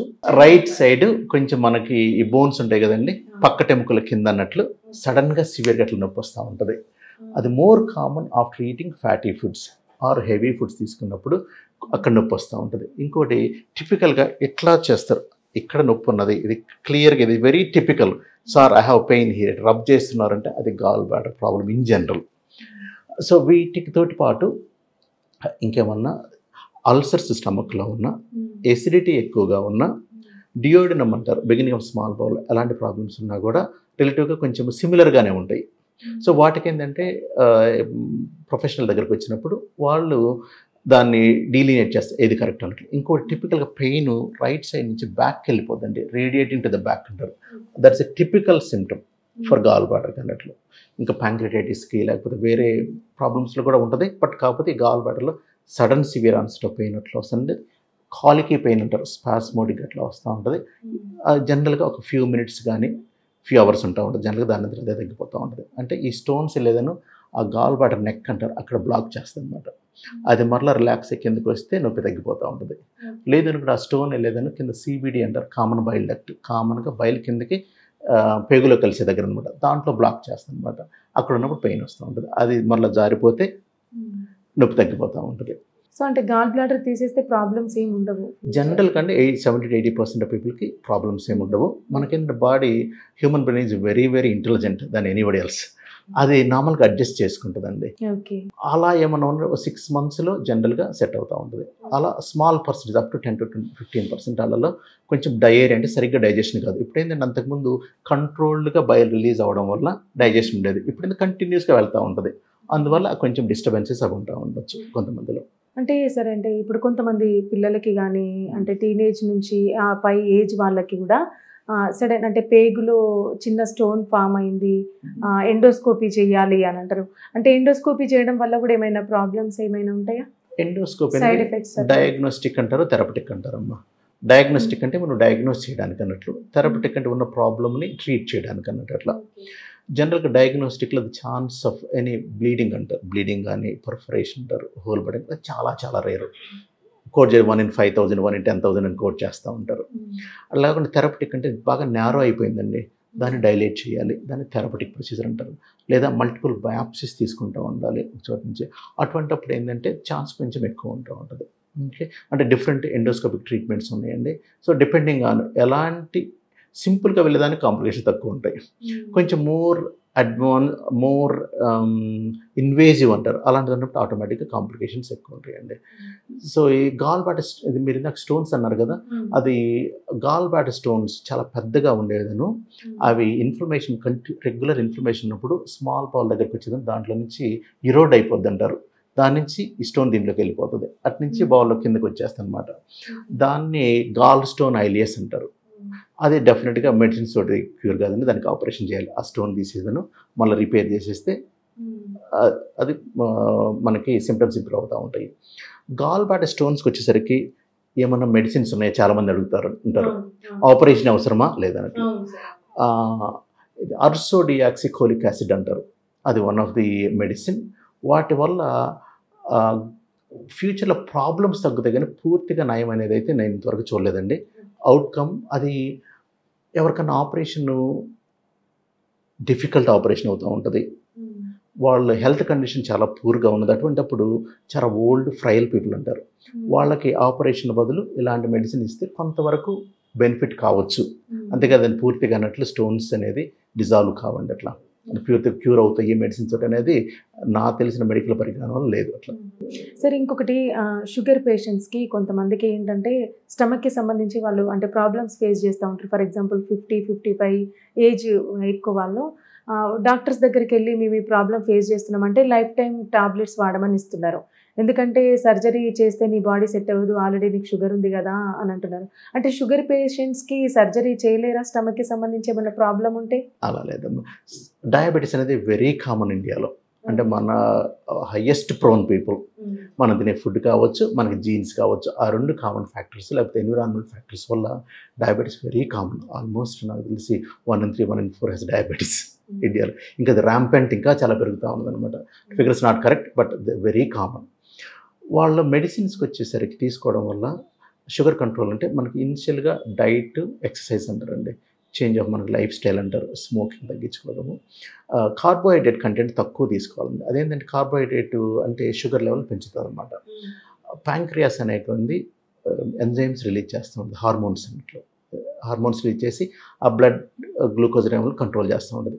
సడన్గా టూ మచ్ ఇస్తున్నాం అనుకోండి, సమ్టైమ్ అది ఫెయిల్ అయిపోతూ ఉంటుంది, అంత ఇవ్వలేదు. అందువల్ల గ్లూకోజ్ లెవెల్ పెరుగుతూ ఉంటుంది. సో వాటిని తగ్గించడం కోసం మెడిసిన్స్ వాడుతూ ఉంటారు. ఫస్ట్ మెడిసిన్స్, ఇంకా లేటర్ స్టేజ్లో మనకి ఇన్సులిన్ కానీ అట్లాంటి ఇంజెక్షన్స్ అవసరం అవుతూ ఉంటాయి. దాన్ని ఆప్టిమమ్ లెవెల్లో ఉంచుకోవాలండి. ఆపరేషన్ అంటే ఎనీథింగ్ అంటే గ్లూకోజ్ లెవెల్ అబ్నార్మాలిటీ ఉండడం వల్ల హీలింగ్ ప్రాసెస్ డిఫికల్ట్ అవుతూ ఉంటుంది. వాళ్ళకి కొంచెం వూండ్ ఇన్ఫెక్షన్ కానీ హీలింగ్ డిలే కావడం కానీ అలా ఉంటుంది కామన్గా డయాబెటీస్ వల్ల. డయాబెటీస్ ప్రతి పార్ట్ని ఎఫెక్ట్ చేస్తుంది. ప్రతి పార్ట్ని, నరాల దగ్గర నుంచి, రక్తనాళాల దగ్గర నుంచి, గుండె దగ్గర నుంచి అన్నిటికీ ఎఫెక్ట్ చేస్తూ ఉంటుంది. సో గ్లూకోజ్ లెవెల్ కంట్రోల్లో పెట్టుకుంటే మనకి ఆపరేషన్ అయిన తర్వాత కూడా కాంప్లికేషన్స్ కానీ రిస్క్స్ కానీ తక్కువ ఉంటా ఉంటాయి. సో వాటిని ఆప్టిమమ్ లెవెల్ అనేది మనం ఆప్టిమమ్ లెవెల్ చేసుకొని వాళ్ళకి ఆపరేషన్స్ చేస్తూ ఉండదు. అది వెరీ కామన్. ఇప్పుడు డయాబెటీస్, హైపర్ టెన్షన్ లేని వాళ్ళు చాలా తక్కువ మంది ఉంటారు. సో వాటిని ఆప్టిమమ్ లెవెల్లో ఎప్పుడు ఆపరేషన్ చేయాలి. ఎవరైనా వచ్చారనుకోండి, ఎమర్జెన్సీ అయితే డిఫరెంట్. ఎలక్టివ్ ఆపరేషన్ అంటే వాళ్ళకి కరెక్ట్ రీజనబుల్గా వాళ్ళని కంట్రోల్ చేసినప్పుడే ఆపరేషన్. నేను మాకు విజయవాడలో ఉన్నప్పుడు ఒక ఆవిడకి డయాబెటీస్ అన్కంట్రోలబుల్గా ఉంది. ఆల్మోస్ట్ 6 months వెయిట్ చేశారు. వాళ్ళు చాలా ఓపికగా వెయిట్ చేశారు. ఓకే, ట్యాబ్లెట్స్ని మార్చడము. అక్కడ ఏంటంటే యూకేలో జనరల్ ప్రాక్టీషనర్ ఉంటారండి. వాళ్ళకి ఈ పర్టికులర్ లెవెల్లో కావాలనుకుంటే వాళ్ళు మెడిసిన్స్ని ఆల్టర్ చేస్తూ ఉంటారు. సో మనము ఎలాంటి వాళ్ళైనా ఆపరేషన్ కావాలనుకున్నప్పుడు మనము తొందరపడి ఇప్పుడే అర్జెంటుగా చేయించుకుందాం అనుకోకుండా మీ హెల్త్ కండిషను, మీ బాడీ అప్రాప్రియేట్ స్టేజ్లో ఉందా ఆపరేషన్ని కోప్ చేసుకోవడానికి, ఉన్నట్లో బెస్ట్ పాసిబుల్ హెల్త్ కండిషన్ ఎలా ఉన్నది, సో దట్ మీకు బెస్ట్ అవుట్కమ్ ఉంటుంది. అది ఆలోచించాలండి. టైం ఇంపార్టెంట్ కాదు, మీ బాడీ అండ్ మీ ఫిజియాలజీ అంటారు ఎంత అప్రాప్రియేట్గా ఈ ఆపరేషన్కి రెడీ అయింది. కొన్ని మార్చలేని ఉంటాయి, అది వేరు. అది మార్చేసుకుంటే అవుట్కమ్ బాగుంటుంది. సార్ ఇంకొకటి హెర్నియా అంటారు కదా, అసలు హెర్నియా ఎందుకు వస్తుంది, ఏంటి, రావడానికి కారణం ఏంటి సార్? వాటి లక్షణాలు ఎలా ఉంటాయి, ఎటువంటి లక్షణాలు ఉంటాయి ఇది హెర్నియా అని మనం అనుకోవచ్చు? హెర్నియా కూడా చాలా కామన్గా ఉండేదమ్మా. హెర్నియా అంటే అబ్నార్మల్ ప్రొట్రూజన్ అంటారు. అంటే మన బాడీలో ఎక్కడన్నా కూడా వీక్నెస్ ఉన్న దగ్గర ల్యూమెన్ అంటారు, ల్యూమెన్ నుంచి బయటికి పొడుచుకొస్తూ ఉంటుంది. అదే కొంతమంది రప్చర్స్ అంటారు. డిఫరెంట్ కంట్రీస్ని బట్టి డిఫరెంట్ నేమ్స్ ఉంటాయి అనమాట. కొంతమందికి స్పోర్ట్స్ పర్సన్స్ కూడా అథ్లెటిక్ హర్నియా, స్పోర్ట్స్ హర్నియా అని అంటారు. అంటే యాక్చువల్గా హర్నియా ఉండదు, కాకపోతే అక్కడ కొంచెం వీక్నెస్ ఉండేసి అక్కడ నొప్పి ఉంటుంది అట్లా. ఇంకా ఏజ్ పెరిగే కొంది మనకి బాడీలో కొల్లాజన్ అని ఉంటుంది, అది ఫైబ్రస్ టిష్యూ, అది వీక్ అయిపోవడం వల్ల, కొంతమంది జెనెటికల్గా కొంతమందికి వీక్నెస్ ఉండడం వల్ల, అంటే కొంతమందికి వేళ్ళు ఇలా ఎక్కువ వెనక్కి వెళ్ళిపోతూ ఉంటుంది, వాళ్ళు మార్ఫాన్ సిండ్రోమ్ అంటారు, డిఫరెంట్ నేమ్స్ ఉన్నాయి. అటువంటి వాళ్ళకి అందరూ వీక్గా ఉంటాయి అన్నమాట. ఇంకో బాగా ఎక్కువ ఎక్సర్సైజ్ చేస్తాం అనుకోండి, అంటే మనము ఏమి సపోర్ట్ పెట్టుకోకుండా అనుకోండి, అప్పుడు ఏంటంటే లోపల ఇంట్రా అబ్డామినల్ ప్రెషర్ అంటారు, అది పెరిగినప్పుడు మనకి బెలూన్ తీసుకుని ఇట్లా పట్టుకున్నాం అనుకోండి బయటకు వచ్చేస్తూ ఉంటుంది ఒత్తినప్పుడు. సో అట్లా ఆ ప్రెషరు అది ఉండడం వల్ల. లేకపోతే కొంతమందికి టాయిలెట్కి వెళ్ళడం చాలా డిఫికల్ట్గా ఉంటుంది, ముక్కుతూ ఉంటారు, అంటే మలబద్ధకం ఉండ, యూరిన్ పోయడానికి కొంతమంది ప్రాస్టేటిక్ ప్రాబ్లమ్స్ వల్ల యూరిన్ చాలా స్లోగా వస్తూ ఉంటుంది. ఎనీథింగ్ ఇంట్రా అబ్డామినల్ ప్రెషరు పెరగడం వల్ల, లేకపోతే చాలామంది క్యాన్సర్స్ చాలా పెద్ద పెద్ద గడ్డ లోపల వస్తాయి. అవన్నీ కూడా ఎనీథింగ్ మన పొట్టలో కనుక ఎక్కువ ప్రెషర్ పెరిగితే దానిలో నుంచి వీక్నెస్ పార్ట్స్ వస్తూ ఉంటాయి. అట్లా దాన్ని హర్నియా అంటారు. అలాగే ప్రీవియస్ ఆపరేషన్ జరిగిన వాటి దగ్గర అన్నింటిలో ఇన్సిషనల్ హర్నియా అంటారు. వాళ్ళకి ఏంటంటే ఆ ఆపరేషన్ కుట్టేసే దగ్గర ఏమైనా ఇబ్బంది అయినా లేకపోతే ఇన్ఫెక్షన్స్ రావడం వల్ల ఆ పార్ట్ వీక్నెస్ ఏదైనా దాని నుంచి బయటకు వచ్చేస్తూ ఉంటుంది. జనరల్గా డల్ ఏక్ ఆర్ డిస్కంఫర్ట్ ఉంటూ ఉంటుంది. జనరల్గా కామన్గా గ్రాయిన్ హర్నియాస్ అంటారు, అంటే ఇంగ్వైనల్ హర్నియాస్, గ్రాయిన్ హర్నియాస్ అంటే అవి మోర్ కామన్. దాని తర్వాత ఎపిగాస్ట్రిక్ హర్నియాస్ అంటే అప్పర్ పార్ట్ ఆఫ్ స్టమక్లో అట్లా ఆ ఏరియాలో వస్తాయండి. అవి ఇంకా చాలా డిఫరెంట్ హర్నియాస్ ఉన్నాయి. ఇవి కామన్గా వచ్చే హర్నియాస్. కాకపోతే డల్ ఏక్ ఉన్నప్పుడు యూకేలో అయితే ఏసిమ్టమాటిక్ హర్నియాస్ అంటారు, మీకేం ఇబ్బంది లేకపోతే ఉన్నా కూడా ఏం పర్లేదంటారు. కాకపోతే మెయిన్ ప్రివెన్షన్ ఫ్యూచర్లో వచ్చే కాంప్లికేషన్స్ అంటే వాటిని ఒక్కోసారి ఇర్రెడ్యూసిబుల్ అంటారు. ఎక్కువ రోజులు బయటకు ఉందనుకోండి దాని చుట్టూ ఇలా అతుకులో ఫామ్ అవుతాయి, అంటే స్కార్ టిష్యూ అయిపోయిందని బయటకు ఉండిపోద్ది, లోపలికి పోదు. మనకి లోపలికి బయటకు వెళ్తుంది రిలేటివ్గా ప్రాబ్లం ఉండదు. అలా కాకుండా బయట ఉన్నదనుకోండి అదేమవుతుంది, స్లోగా కంట్రాక్ట్స్ అయ్యేదను, ఆ బయట ఎక్కువ ఉండేదను, దాని బ్లడ్ సర్క్యులేషన్ తక్కువైపోయేదని స్ట్రాంగులేషన్ అంటారు. అప్పుడు ఉన్నప్పుడు ఆ పార్ట్ చనిపోతుంది అనమాట. అది డేంజరస్. సో జనరల్గా డల్గా ఉన్నప్పుడు మీకు మెడికల్ ప్రొఫెషనల్ దగ్గరికి వచ్చి ఎక్స్ప్లెయిన్ చేస్తారు ఎలా అన్నట్లు. అలా కాకుండా ఎవరికైనా బ్లాకేజ్ కూడా అయిపోద్ది. పేగు వచ్చింది అనుకోండి, బయటకు వచ్చింది అనుకోండి, లోపలికి పోకుండా ఉందనుకోండి, అది మనం తిన్న అన్నం సరిగ్గా కిందకి వెళ్ళదు. సో బ్లాకేజ్ వచ్చేస్తుంది. అది ఎమర్జెన్సీ. సో ఎప్పుడైనా కూడా దాన్ని strangulated hernia or obstructed hernia అన్నప్పుడు, అంటే పేగు ఉన్న కొంతమంది ఫ్యాట్, కామన్గా పార్ట్ ఆఫ్ ఫ్యాట్ అంటే మన పేగుకి పైన కవరింగ్ లాగా ఉంటుందండి ఫ్యాట్, స్టమక్ నుంచి కిందకి వస్తూ ఉంటుంది అన్నట్లు. అలాంటి కామన్గా ఉంటాయి. వాటి వల్ల అంత ప్రాబ్లం ఉండకపోవచ్చు. అలా పేగు వచ్చింది అనుకోండి, బ్లాకేజ్ అయిపోతుంది. అది ఇబ్బంది. ఎనీ టైం అబ్స్ట్రక్షన్ అంటే మనము వామిటింగ్ అవుతూ ఉండేసి, బాగా స్టమక్ బాగా పెరుగుతూ ఉండేసి టాయిలెట్కి వెళ్ళకుండా అంటే ఉన్నదనుకోండి, అప్పుడు మనకి ఎమర్జెన్సీ ఆపరేషన్ అవసరం అవుతూ ఉంటుంది అన్నట్లు. లేకపోతే మనకి రెగ్యులర్గా పెయిన్ ఇస్తూ ఉన్నది, డిస్కంఫర్ట్ ఇస్తూ ఉన్నది, అప్పుడు ఆపరేషన్ అవసరం అవుతుంది. ఒకసారి సర్జరీ చేస్తే మళ్ళీ ఫ్యూచర్లో వచ్చే ఛాన్స్ ఉంటుందా సార్ ఏమైనా? ఫ్యూచర్లో రాకుండా అనేది ఏముంది మెడికల్ అన్నట్లు. 100% క్యూర్ అనేది నేనైతే చెప్పను. ప్రతి ఆపరేషన్కి కానీ, ప్రతి మెడిసిన్ కానీ 100% రిస్క్ ఫ్రీ అనేది ఏది ఉండదండి. ఓకే, ఛాన్సెస్ ఎలా ఉన్నాయి అంటే మామూలుగా 1 to 2% risk of coming back in 5 years అంటారు. ఇప్పుడు కూడా క్యాలిక్యులేట్ చేసేది 5 yearsలో ఎంత ఛాన్స్ ఉన్నది. ఇప్పుడు అంతకుముందు మెష్ అనేది వాడేవాళ్ళు కాదు. జస్ట్ ఊరికే అంటే గ్యాప్ ఉన్నదంటే దాన్ని కుట్టేసేవాళ్ళు. దానివల్ల మళ్ళీ రిస్క్ అంటే ఆల్రెడీ వీక్ ఉన్నది, దాన్ని సపోర్ట్ చేయకపోతే అది రికరెన్స్ ఎక్కువ ఉండేది. ఇప్పుడు కరెంట్గా ప్రాక్టీస్ ఏంటంటే టెన్షన్ ఫ్రీ అంటారు. టెన్షన్ ఫ్రీ లిచ్టెన్స్టైన్ రిపేర్ అనే వరల్డ్ వైడ్ ఫేమస్. అది that is the gold standard operation for hernias అన్నట్లు. ఎక్కడున్నా కూడా పర్టికులర్ సైజ్ ఉన్నప్పుడు ఆ మెష్ పెట్టేసేసి టెన్షన్ లేకుండా సరిగ్గా చేస్తే the chance 1 to 2% in 5 years time. Okay, అంటే సార్ ఇప్పుడు గర్ల్స్ కానీ అంటే లేడీస్ ఎవరు చూసుకున్నా కానీ అంటే వాళ్ళకి పీరియడ్ టైంలో స్టమక్ పెయిన్ వచ్చినప్పుడు లేదా నార్మల్గా అంటే జెంట్స్ అయినా సరే ఎవరైనా సరే కడుపు నొప్పి వస్తే ప్రతి ఇంట్లో ఎవరికి వాళ్ళే మెఫ్టాల్ స్పేస్ అని ఒక ట్యాబ్లెట్ పెట్టుకుంటున్నారు. కొంచెం స్టమక్ పెయిన్ రాగానే వాళ్ళు ట్యాబ్లెట్ వేసుకోవడం జరుగుతుంది. అంటే కంటిన్యూస్గా 2-3 days కూడా వేసుకుంటున్నారు. అంటే అట్లా రెగ్యులర్గా వేసుకుంటే మంచిదైనా సార్ అట్లా స్టమక్ పెయిన్ టాబ్లెట్స్ అంటే అంత మంచివేం కాదండి అట్లా లాంగ్ టర్మ్లో. అంటే సింపుల్గా కొన్నిటికి కొంచెం మోర్ సైడ్ ఎఫెక్ట్స్ ఉంటాయి. NSAIDs అంటారు, non steroidal anti inflammatory medicines. అంటే ఎసిక్లోఫెనాక్ అని, డైక్లోఫెనాక్ అని. వాటి వల్ల ఎందుకు కడుపులో మంట వస్తుంది, పర్ఫరేషన్స్ లాంగ్ టర్మ్ తీసుకుంటే, కీళ్ళ నొప్పులు ఉందనుకోండి అది లైఫ్ లాంగ్ వేసుకుంటూ ఉంటారు. అలా వేసుకోవడం వల్ల ఛాన్స్ ఎక్కువ ఉంటుంది. సో వాటికి రెమెడీగా మనం ఇంకో మెడిసిన్ వేసుకుంటూ ఉంటాం. మనం ఏంటంటే యాసిడ్కి తగ్గించడానికి అంతకుముందు రానిటిన్ అని, గావిస్కాన్ అని, లేకపోతే ఇప్పుడు PPI అని వచ్చేసినాయి. అంటే ఒమిప్రజోల్, లాన్సోప్రజోల్, అలా రకరకాల నేమ్స్ వచ్చినాయి ఆ యాసిడ్ తగ్గించడానికండి. సో కొంచెం కాషియస్గా వేసుకోండి. ఉన్నట్లో పారాసెటమాల్ రిలేటివ్గా సింపుల్. మనకి ఓన్లీ ఫీవర్కి వాడతారు. మాకు ఇక్కడ పారాసెటమాల్ పెయిన్కి ఫస్ట్ మెడిసిన్ పెయిన్కి అది పారాసెటమాల్. ఇక్కడ మళ్ళీ డోలో 650 అనేది అట్లా ఉంది. అక్కడ 1 gram వాడతాము adult 6 times a day, 6 hourly అన్నట్లు. వన్స్ ఇన్ ఒక్క రోజులో 4 times చేసుకోవచ్చు అట్లా ఉంటుంది. సో అది రిలేటివ్గా safe, one of the safe medicine రిలేటివ్గా. సో అట్లాంటివి ఏమన్నా ఉంటాయి. అలా కాకుండా నొప్పి తగ్గట్లేదు అనుకోండి, ఎనీ రీజన్ ఎందుకు ఉన్నది ఏంటి చెక్ చేయించుకోవడం బెస్ట్ అండి. మనకి అంటే ఎన్ని డేస్ వెయిట్ చేయాలి సార్? ఒక 1 day 2 days అట్లా? అంటే ఇప్పుడు మనకి ఇక్కడ కంపల్సరీ సార్ ఎవరికి వాళ్ళు ఒక మెడ్ ప్లస్ బాక్స్ అని ఎవరి ఇంట్లో వాళ్ళు పెట్టుకుంటున్నారు, ఎవరికి వాళ్ళే మెడిసిన్ తెచ్చుకొని వేసుకోవడం అట్లాంటివి జరుగుతున్నాయి. సింపుల్ పెయిన్ వచ్చేసి వాటితోటి ఎనీ అదర్ సిమ్టమ్స్ ఇందాక చెప్పుకుని ఫీవరు, అన్వెల్ ఉండడము, వామిటింగ్, అబ్డామినల్ డిస్టెన్షన్ కానీ అట్లా ఉన్నాయనుకోండి, అవి ఉన్నప్పుడైతే I would suggest to come and see enable. అలా కాకుండా సింపుల్గా ఒళ్ళు నొప్పులు, ఎక్సర్సైజ్ చేసావు, ఏదో ఎక్కువ పని చేసావు, నొప్పులు వస్తూ ఉన్నాయి, అది ఓపెన్గా చెప్పలేమండి హానెస్ట్గా అన్నట్లు. దీనికి వేసుకోండి. సో మీకు తెలిసిన వాళ్ళు ఎవరన్నా డాక్టర్ అయినటువంటి అడగడం మంచిది మీకు ఎవరన్నా. బట్ మనకి వేరే సిమ్టమ్స్ ఎలా ప్యూర్ పెయిన్, స్లైట్ పెయిన్ అనుకున్నప్పుడు జనరల్గా పారాసిటమాల్ వేసుకొని వాటర్ తగ్గేసి కొంచెం రెస్ట్ తీసుకొని చూడండి. ఒక ఫ్యూ అవర్స్ మ్యాక్సిమం 1 day అది ఇంకా నొప్పి పెరుగుతూ ఉన్నది, వేరే సిమ్టమ్స్ యాడ్ అవుతున్నాయి, ఫీవర్ వస్తూ ఉన్నది, మనకి అన్నం తినబుద్ధి కావట్లేదు, ఇలా ఉన్నప్పుడు అయితే మాత్రం ఆల్వేస్ గుడ్. అంటే మనకు లోపల ఏ ప్రాబ్లం ఉందో తెలియదు కదా. అవునవును. సో మనం మరలా స్టార్టింగ్ విత్ లోకల్గా దొరికే డిఫరెంట్ క్వాలిటీ డాక్టర్స్ ఉంటారు, రకరకాలు చెప్తూ ఉంటారు. సో అది మీకు నమ్మకం, ఎవరైతే డాక్టర్ కానీ లేకపోతే హెల్త్ ప్రొఫెషనల్ నమ్మకం ఉన్న వాళ్ళ దగ్గర టెస్ట్ చేయించుకోండి, అడ్వైస్ తీసుకోండి, ఏమైనా ఇన్వెస్టిగేషన్స్ అంటే చేయించుకోండి. అప్పుడు మనం ఏమీ లేకుండా ముందు ఏమీ లేదని చెప్పొద్దండి.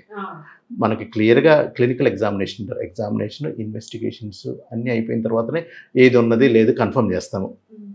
సరే, ఇంకొకటి చాలామంది అంటే ఎక్కువ జెంట్స్లో చూసుకున్నట్టయితే గ్యాస్ట్రిక్ ప్రాబ్లంతో చాలామంది సఫర్ అవుతున్నారు. అంటే కంప్లీట్ ఒక 18+ ఏజ్ వాళ్ళు కూడా, అంటే వాళ్ళకి ఎర్లీ మార్నింగ్ పడి గడుపున ప్యాంటసిడ్ ట్యాబ్లెట్ వేసుకుంది, వాళ్ళకి రోజు గడవదు, ఏం తినలేరు, ఆ విధంగా అంటే ప్రాబ్లం ఫేస్ చేస్తున్నారు. అంటే ఎప్పటికీ రెగ్యులర్గా ప్యాంటసిడ్ ట్యాబ్లెట్ అంటే గ్యాస్ట్రిక్ ట్యాబ్లెట్ ఏదైనా సరే అది వేసుకుంటే ప్రాబ్లమ్స్ ఏమి ఉండవా సార్, మన అంటే సైడ్ ఎఫెక్ట్స్ కానీ? ఇందాక అనుకున్నది ఏ ట్యాబ్లెట్ 100% రిస్క్ ఫ్రీ అనేది ఉండదండి. కాంప్లికేషన్స్ మీరు అట్లా ఒకసారి ఆ మెడిసిన్ ఓపెన్ చేసినప్పుడు దాంట్లో ఏముంటుందో చూడండి అన్నట్లు. Use of dosage, complications or side effects అని అవి చూస్తే అసలు మనం ట్యాబ్లెట్ వేసుకోండి అట్లా. ఎనీ ట్యాబ్లెట్ దాంట్లో ఇంత పెద్ద లిస్ట్ ఉంటుంది, అది చదివితే మాత్రం ఎవరు ట్యాబ్లెట్స్ వేసుకోరు. అంటే సార్ ఇప్పుడు వాళ్ళకి అంటే గ్యాస్ట్రిక్ ప్రాబ్లం ఉన్నదని డాక్టర్ దగ్గరికి వెళ్ళినా వాళ్ళు ఇవే కొన్ని డేస్ ఇస్తున్నారు, వాడినన్ని రోజులు ఓకే, మళ్ళీ తర్వాత ప్రాబ్లం ఫేస్ చేయాల్సిందే. మనము సిమ్టమ్ని ట్రీట్ చేస్తున్నావా కాజ్ని ట్రీట్ చేస్తున్నావా అన్నట్లండి. జనరల్గా అంటే మనకు నొప్పి వచ్చింది అనుకోండి, వెళ్ళేసి ట్యాబ్లెట్ తీసుకుంటారు, అదేంటి సిమ్టమ్, దాన్ని చూస్తున్నావు. నీకు అండర్లైన్ ప్రాబ్లం ఏంటి అది రావాలి అంటే ప్రొఫెషనల్ దగ్గరికి వచ్చినప్పుడు అండర్లైన్ ప్రాబ్లం ఏంటి అని చేసినప్పుడు దానికి కరెక్ట్గా ట్రీట్ చేస్తే అది తగ్గిపోద్దండి. ఊరికే ఎప్పుడు తీసుకుంటే అప్పటి వరకు టెంపరీ సొల్యూషన్ అన్నట్లు. గ్యాస్ట్రిక్ ప్రాబ్లం మన దగ్గర చాలా కామన్. అగైన్ మా దగ్గర కూడా ఆల్మోస్ట్ ప్రతి ఒక్కరికి మాకు గ్యాస్ ప్రాబ్లం అంటారు. మెయిన్ రీజన్ మేబీ నేను అనుకోవడం ఇండియాలో ఇర్రెగ్యులర్ ఫుడ్ హ్యాబిట్స్, ఇంకొకటి హై సాల్ట్ అండ్ కారం, విపరీతంగా కారం ఉండడం వల్ల, పులుపు ఎక్కువ తినడం వల్ల, ఇంకోటి స్ట్రెస్ ఎక్కువ ఉండడం వల్ల, నిద్ర సరిగ్గా లేకపోవడం వల్ల. అదేంటంటే మన బాడీలో ఉండే ప్రొడ్యూస్ చేసే యాసిడ్స్ అన్నట్లు ఇన్బ్యాలెన్స్ అయిపోతుంది. దానివల్ల అంటే మళ్ళీ ఇప్పుడు పిజ్జాలు ఇట్లా డిఫరెంట్, అంతకుముందు lots of fruits and vegetables మనకి అవైలబుల్ ఉండేవి. ఇప్పుడు అయిపోయేసరికి చాలా డిఫరెంట్గా ఆర్టిఫిషియల్ ఫుడ్స్, ప్రాసెస్డ్ ఫుడ్స్ ఇవన్నీ తింటా ఉన్నాం. వీటి వల్ల ఏంటంటే మన శరీరంలో డిఫరెంట్గా ఫిజియాలజీ అయిపోతుందండి. అవి హెల్దీ హ్యాబిట్స్ అవి డెవలప్ చేసుకుంటే మెజారిటీ ఆఫ్ దెమ్ కంట్రోల్ చేసుకోవచ్చు అండి. అది సో మెయిన్ స్మోకింగ్ ఒకటి, యాసిడ్ ఎక్కువ ప్రొడ్యూస్ అవుతూ ఉంటుంది, ఎక్కువ పుల్లగా ఉండేవి అవి, ఉప్పు కారం తగ్గించుకొని ఓకే. సో రెగ్యులర్గా వాటర్ తాగుతూ ఉంటే మెజారిటీ ఆఫ్ దెమ్ ఎక్కువ మిల్క్ ప్రోడక్ట్స్, లేకపోతే కర్డ్ చాలా చల్లగా ఉంటుంది చూడండి, మజ్జిగ తాగడం చల్లగా ఉంటుంది, అటువంటి ఏంటంటే ఆ యాసిడ్ ప్రొడ్యూస్ చేసేది తక్కువ చేస్తూ ఉంటుంది. ఆ మెడిసిన్స్కి వచ్చేసరికి లాంగ్ టర్మ్ తీసుకుంటే చాలా ఉన్నాయండి ప్రాబ్లమ్స్. అంటే జనరల్గా నాకు తెలిసిన వరకు ఎముకలు వీక్నెస్ అవుతూ ఉంటుంది లాంగ్ టర్మ్లో ఉండేటట్లు, ఇంకా కొంచెం అంటే బాడీ ఏక్స్ వస్తూ ఉంటాయి అన్నట్లు. కాబట్టి లాంగ్ టర్మ్లో any medicines not good. Okay sir, ఈ మధ్య అంటే ఇన్ఫ్లమేటరీ బౌల్ డిసీజ్ అని వింటున్నాము, అంటే ఏంటి సార్ అసలు, దాని ప్రాబ్లమ్స్ ఏంటి, ఎటువంటి లక్షణాలు ఉంటాయి? ఇన్ఫ్లమేటరీ బౌల్ డిసీజ్ రీసెంట్గా అండి కనుక్కున్నాము. అది వెస్ట్రన్ కంట్రీస్లో చాలా common. Young productive age group మీద ఎఫెక్ట్ చేస్తుంది unfortunately. Young men and female, more common in female than men. అది కాకపోతే unfortunately there is no cure for it. Cure అనేది లేదు. కాకపోతే రిలాప్స్ అండ్ రెమిజన్స్ అంటారు, అంటే రావడం తగ్గిపోవడం మరలా వస్తూ ఉంటుంది. ఈ మెడికల్గా చేసే ట్రీట్మెంట్ ఏంటంటే ఆ గ్యాప్ని, మరలా వచ్చే గ్యాప్ని ప్రొలాంగ్ చేయడం అన్నట్లు. సో మనకు సిమ్టమ్ ఫ్రీ టైం లాంగ్గా ఉంటుంది. ఏమన్నా కాంప్లికేషన్స్ డెవలప్ అయినప్పుడు ఎర్లీగా ట్రీట్మెంట్ తీసుకోండి. ఇన్ఫ్లమేటరీ బౌల్ డిసీజ్ అంటే రెండు కలిపి ఉంటుంది, Crohn's disease and ulcerative colitis. Crohn's disease అంటే అది it can affect from mouth to the bottom anus వరకు, any part of the gastrointestinal tract affect అవుతూ ఉంటుంది. ఇంకోటి దాంట్లో స్కిప్ లిజన్స్ అంటారు, అంటే ఒక చోట ఉంటుంది దాని మధ్యలో నార్మల్ ఉంటుంది, ఇంకో చోట ఉంటుంది అనమాట.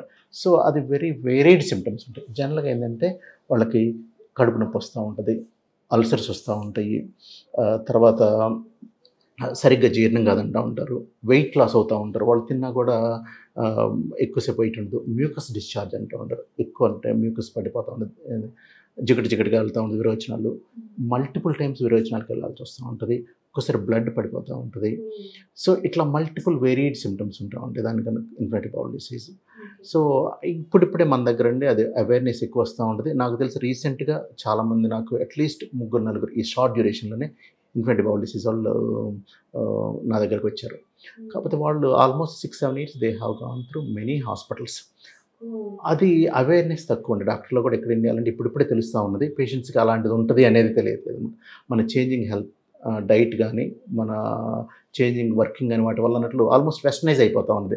సో అంతకుముందు ఓన్లీ పాశ్చాత్య దేశాలకు ఉన్న ప్రాబ్లమ్స్ అన్ని మనకు వచ్చేస్తూ ఉన్నాయి స్లోగా. సార్ ఇంకోటి ఆర్టబుల్ బాల్ సిండ్రోమ్ అంటే ఏంటి సార్? ఇరిటబుల్ బౌల్ సిండ్రోమ్ అంటారండి. అదేంటంటే బౌల్ ఇరిటేట్ అయిపోతూ ఉంటుంది. మామూలుగా నార్మల్ ఫంక్షనింగ్కి నరాలు ఉండేవి అట్లా బౌల్స్లో కూడా. అదేంటే ఇన్కోఆర్డినేషన్ అనమాట. అది మామూలుగా రెగ్యులర్గా పర్టికులర్ టైంలో ఎలా యాక్ట్ కాకుండా ఇర్రెగ్యులర్గా ఉంటుంది. దానికి ఇరిటబుల్లో ఉంటారు. అదే బౌల్ చాలా ఇరిటబుల్ అయ్యింది అన్నట్లు అట్లా. అది డయాగ్నోసిస్ ఆఫ్ ఎక్స్క్లూజన్ అండి.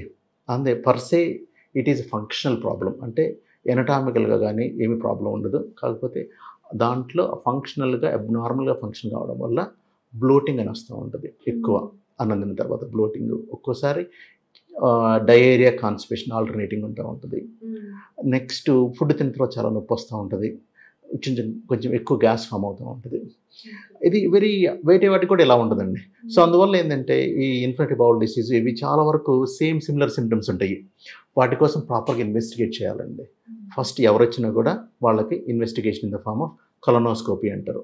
అంటే లార్జ్ బౌల్ లార్జ్ బౌల్లో కెమెరా పెట్టి చూడటము, ఇంకోటి ఏమైనా సిటీ స్కాన్ అని, ఇవి రెండు కామన్గా ఇన్వెస్టిగేషన్ చేస్తే ఏమీ లేవు, ఏమీ హెల్త్ ప్రాబ్లమ్స్ లేదు అనుకున్నప్పుడే దీన్ని ఇరిటబుల్ బౌల్ సిండ్రోమ్ మేము అక్కడ డయాగ్నోస్ చేసేవాళ్ళం. వాళ్ళకి ఒక లేబుల్ ఇవ్వడం అనమాట, మీకు ప్రాబ్లం ఉన్నది, కాకపోతే నో ఐడెంటిఫైబుల్ ఎనటామికల్ ప్రాబ్లం.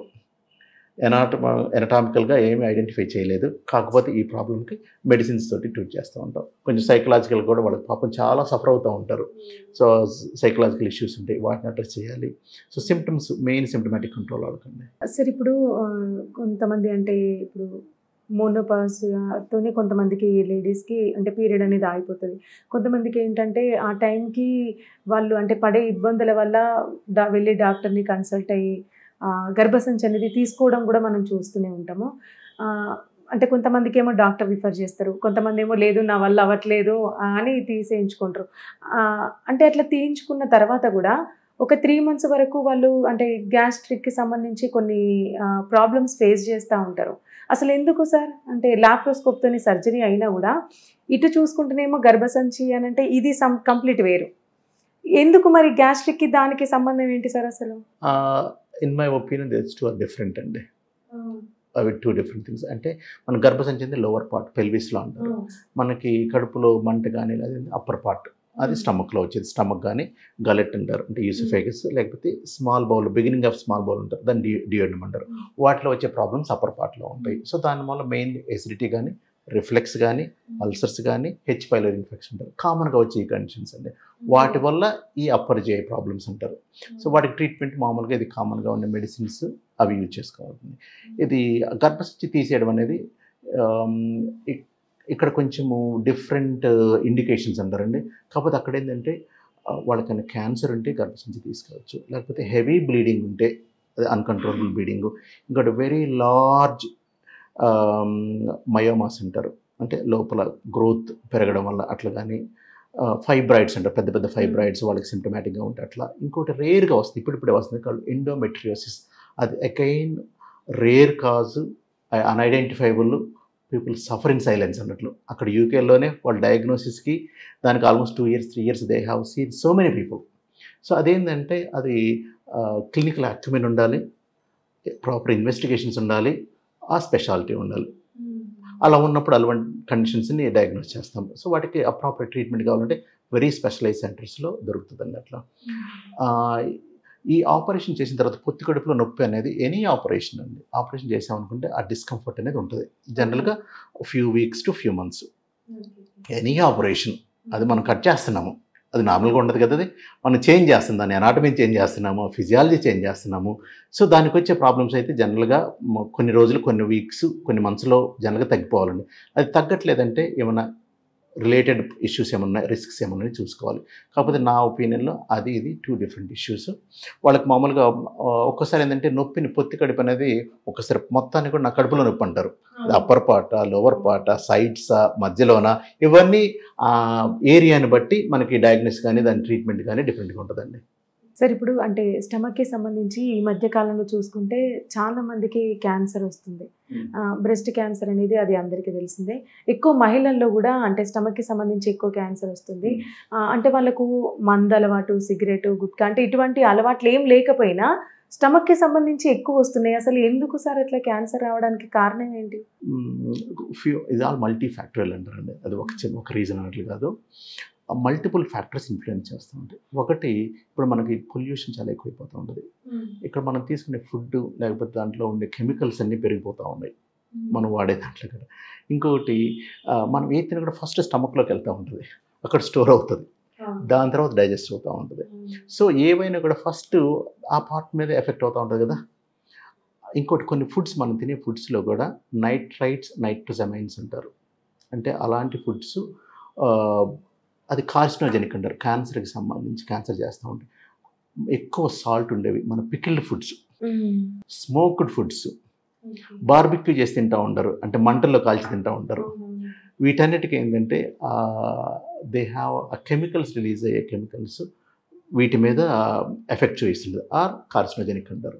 ఇంకొకటి జెనెటికల్గా అండి, మన ఏజ్ పెరుగుతూ ఉండే కొన్ని జనరల్ క్యాన్సర్స్ ఎక్కువ శాతం ఓల్డ్ ఏజ్లో వస్తూ ఉంటుంది. అంటే మనకి మన హ్యూమన్ బీయింగ్స్ మొత్తానికి enormous amount of healing capacity ఉంటూ ఉంటుంది. మన బాడీలో కొన్ని బిలియన్స్ ఆఫ్ రియాక్షన్ జరుగుతూ ఉంటాయి ఎవ్రీడే. అలా ఏమైనా చేంజ్ వస్తే మన బాడీ దాని అంతటా అదే కంట్రోల్ చేస్తూ ఉంటుంది, అబ్నార్మల్ దాన్ని కట్ చేసేస్తూ ఉంటుంది అనమాట. సో అది ఓల్డ్ ఏజ్ వచ్చేసరికి ఆ చేంజ్ వస్తూ ఉంటుంది. ఆ హీలింగ్ కెపాసిటీ కానీ మన immunity to just combat those things change వస్తూ ఉంటుంది. సో దానివల్ల ఏంటంటే అబ్నార్మల్ ఉన్నది అది నువ్వు ఇనిషియల్గా కట్ చేసావు అనుకోండి, దాని ప్రాబ్లం అవుతుంది. అట్లా కాకుండా ఒక పీరియడ్ ఆఫ్ టైం వెళ్ళిపోయింది అనుకోండి, అట్లా అవుతుంది. సపోజ్ మనకు డ్యామ్ కట్టారు, చిన్న లీక్ అవుతూ ఉంటుంది, ఇమీడియట్గా రిపేర్ చేశారు, సో దానివల్ల మేజర్ ప్రాబ్లం ఉండదు. అట్లా కాకుండా వదిలేసాం అనుకోండి, ఆ హోల్ ఇంకొంచెం పెద్దదవుతూ ఉంటుంది, ఇంకో పెద్ద అవుతుంది, అన్కంట్రోలబుల్ స్టేజ్ వస్తుంది. ఓకే, మనం అలా ఎక్స్ప్లెయిన్ చేసుకోవచ్చు. అంటే మనకున్న ఓవర్ పీరియడ్ ఆఫ్ టైము బాడీలో చేంజెస్ని మన హెల్త్ అదర్ కండిషన్స్ వల్ల కానీ, లేకపోతే ఓవర్ జనరల్గా ఏజింగ్ ప్రాసెస్తో పాటు మనం తినే ఫుడ్ హ్యాబిట్స్ అక్యుములేట్ అవుతూ ఉంటాయి కదా. చిన్న చిన్నవి ఇనిషియల్ పాయిజన్స్ మన బాడీ కోపప్ చేస్తూ ఉంటుంది. అదే మనకి ఆల్కహాల్ తీసుకుంటా ఉన్నాం లివర్ ఇనిషియల్గా అది డీటాక్సిఫైయింగ్ చేస్తూ ఉంటుంది, దాని కెపాసిటీకి మించింది అనుకోండి, అప్పుడు ప్రాబ్లమ్ సిరోసిస్ ఆఫ్ లివర్ అని, లివర్ ఫెయిల్యూర్ వస్తూ ఉంటాయి. సో అలాగే మన బాడీలో కూడా repairing capacity with age change వస్తూ ఉంటుంది. మీరు అడగచ్చు, చిన్నపిల్లలకు వస్తుంది కదా అంటారు. అంటే అది మల్టీ ఫ్యాక్టర్ అన్నాం కదా, మల్టిపుల్ ఫ్యాక్టర్స్. అట్లా వాళ్ళలో నార్మల్ జరిగే దాంట్లో జెనెటికల్గా ఏమైనా అబ్నార్మాలిటీస్, సడన్ చేంజెస్ వచ్చినప్పుడు, అది బాడీ రిపేర్ చేయలేకపోయినప్పుడు ఇలాంటివి ఏజ్తో సంబంధం లేకుండా వస్తాయి. బట్ అవి ఎక్కువ ఓల్డ్ ఏజ్లో వస్తూ ఉంటాయండి. అంటే సార్ ఇప్పుడు జీర్ణకోశ వ్యవస్థకి సంబంధించి ఎన్ని రకాల క్యాన్సర్స్ ఉంటాయి సార్? అసలు చాలా ఉన్నాయమ్మా. సో ప్రతి పార్ట్కి కూడా, అంటే మరలా ప్రతి పార్ట్లో క్యాన్సర్, గల్లెట్లు అంటే యూసోఫేజియల్ క్యాన్సర్ అంటారు, stomach cancer, gall bladder cancer, pancreatic cancer, ఇంకా లార్జ్ బౌల్ వచ్చేసరికి కొలనిక్ క్యాన్సర్స్ అంటారు, రెక్టల్ క్యాన్సర్స్. అవన్నీ కూడా ఓవరాల్గా నా అబ్జర్వేషన్ ప్రకారము స్టమక్లో క్యాన్సర్స్ ఉంటాయి. ఎందుకంటే నాకు అనిపిస్తుంది, ఆ ఫుడ్ కానీ ఎనీథింగ్ ఎక్కువసేపు ఉన్నదే అనుకుంటే ఆ లోకల్గా ఇరిటేట్ చేసేసి ఏమైనా పాయిజన్స్ కానీ టాక్సిన్స్ కానీ దాన్ని ఎఫెక్ట్ చేయడం వల్ల అక్కడ ఎక్కువ వస్తుంది ఏమో అన్నట్లు. స్మాల్ బౌల్లోకి వెళ్తుంది రిలేటివ్ క్యాన్సర్స్ తక్కువ, ఎందుకంటే ఫుడ్ ఎక్కువ సేపు ఉండదు, టక్ వెళ్ళిపోతూ ఉంటుంది. అదే లార్జ్ బౌల్ చాలాసేపు ఉంటుంది, ఆ ఫుడ్ డైజెస్ట్ అయిన తర్వాత ఉన్న వాటర్ కంటెంట్ తీసుకుంటూ ఉంటుంది. అక్కడ రైట్ సైడ్ సీకం అంటారు, అక్కడ ఎక్కువసేపు ఉంటుంది, అక్కడ క్యాన్సర్ ఎక్కువ వస్తూ ఉంటుంది. ఇంకా మరలా అదర్ పార్ట్స్ అంటే అసెండింగ్ కోలాను, ట్రాన్స్వర్స్ కోలాను, డిసెండింగ్ కోలాను, అక్కడ ఎక్కువసేపు ఫుడ్ నిల్వ ఉండదండి ఆ ఫీజెస్, దానివల్ల అక్కడ తక్కువే ఉంటుంది. మరలా కిందకి వచ్చేసరికి సిగ్మాయిడ్ కోలాను, రెక్టమ్ అంటారు, అక్కడ ఎక్కువసేపు నిల్వ ఉంటుంది, అక్కడ ఎక్కువ percentage. Maybe that's only my observation. ఎక్కడైతే ఎక్కువసేపు నిల్వ ఉంటుందో అక్కడ మోర్ ఛాన్సెస్ ఉంటాయి. అంటే సార్ ఇప్పుడు స్టమక్కి సంబంధించి ఎక్కడైనా అంటే ఈ పార్ట్లో క్యాన్సర్ ఉంది, మేము ఇమీడియట్గా సర్జరీ చేయాలని సర్జరీ చేస్తారు. కొన్ని గంటల పాటు ఉంటుంది సార్, అంటే ఆల్మోస్ట్ ఒక 8 or 9 hours సర్జరీ చేస్తారు. ఆ టైంలో అంటే చూసాను అనమాట, అంటే ఒక 100లో ఒక 2కి చిన్న చిన్న అంటే ప్రాబ్లమ్స్ రావచ్చు అని అంటారు. అంటే పేగులకు సంబంధించి సర్జరీ చేస్తారు, అంటే అవి స్టిచెస్ వేస్తారా సార్ అప్పుడు? అంటే ఏ ఏ విధంగా చేస్తారు సార్ పేగులకి అప్పుడు? డిఫరెంట్ ఆపరేషన్ అంటే ఎనీ పార్ట్ ఏదైనా కూడా ఒక part of the abnormal cancer దాన్ని కట్ చేస్తాము. ఇది మళ్ళీ జనరల్గా సమస్య ఒక ట్యూబ్లార్ స్ట్రక్చర్ కంటిన్యూస్గా మధ్యలో వాటర్ పోతా ఉన్నాయి అనుకో ట్యూబ్లో మధ్యలో ఒక పార్ట్ తీసాను మధ్యలో జాయిన్ చేయాలి.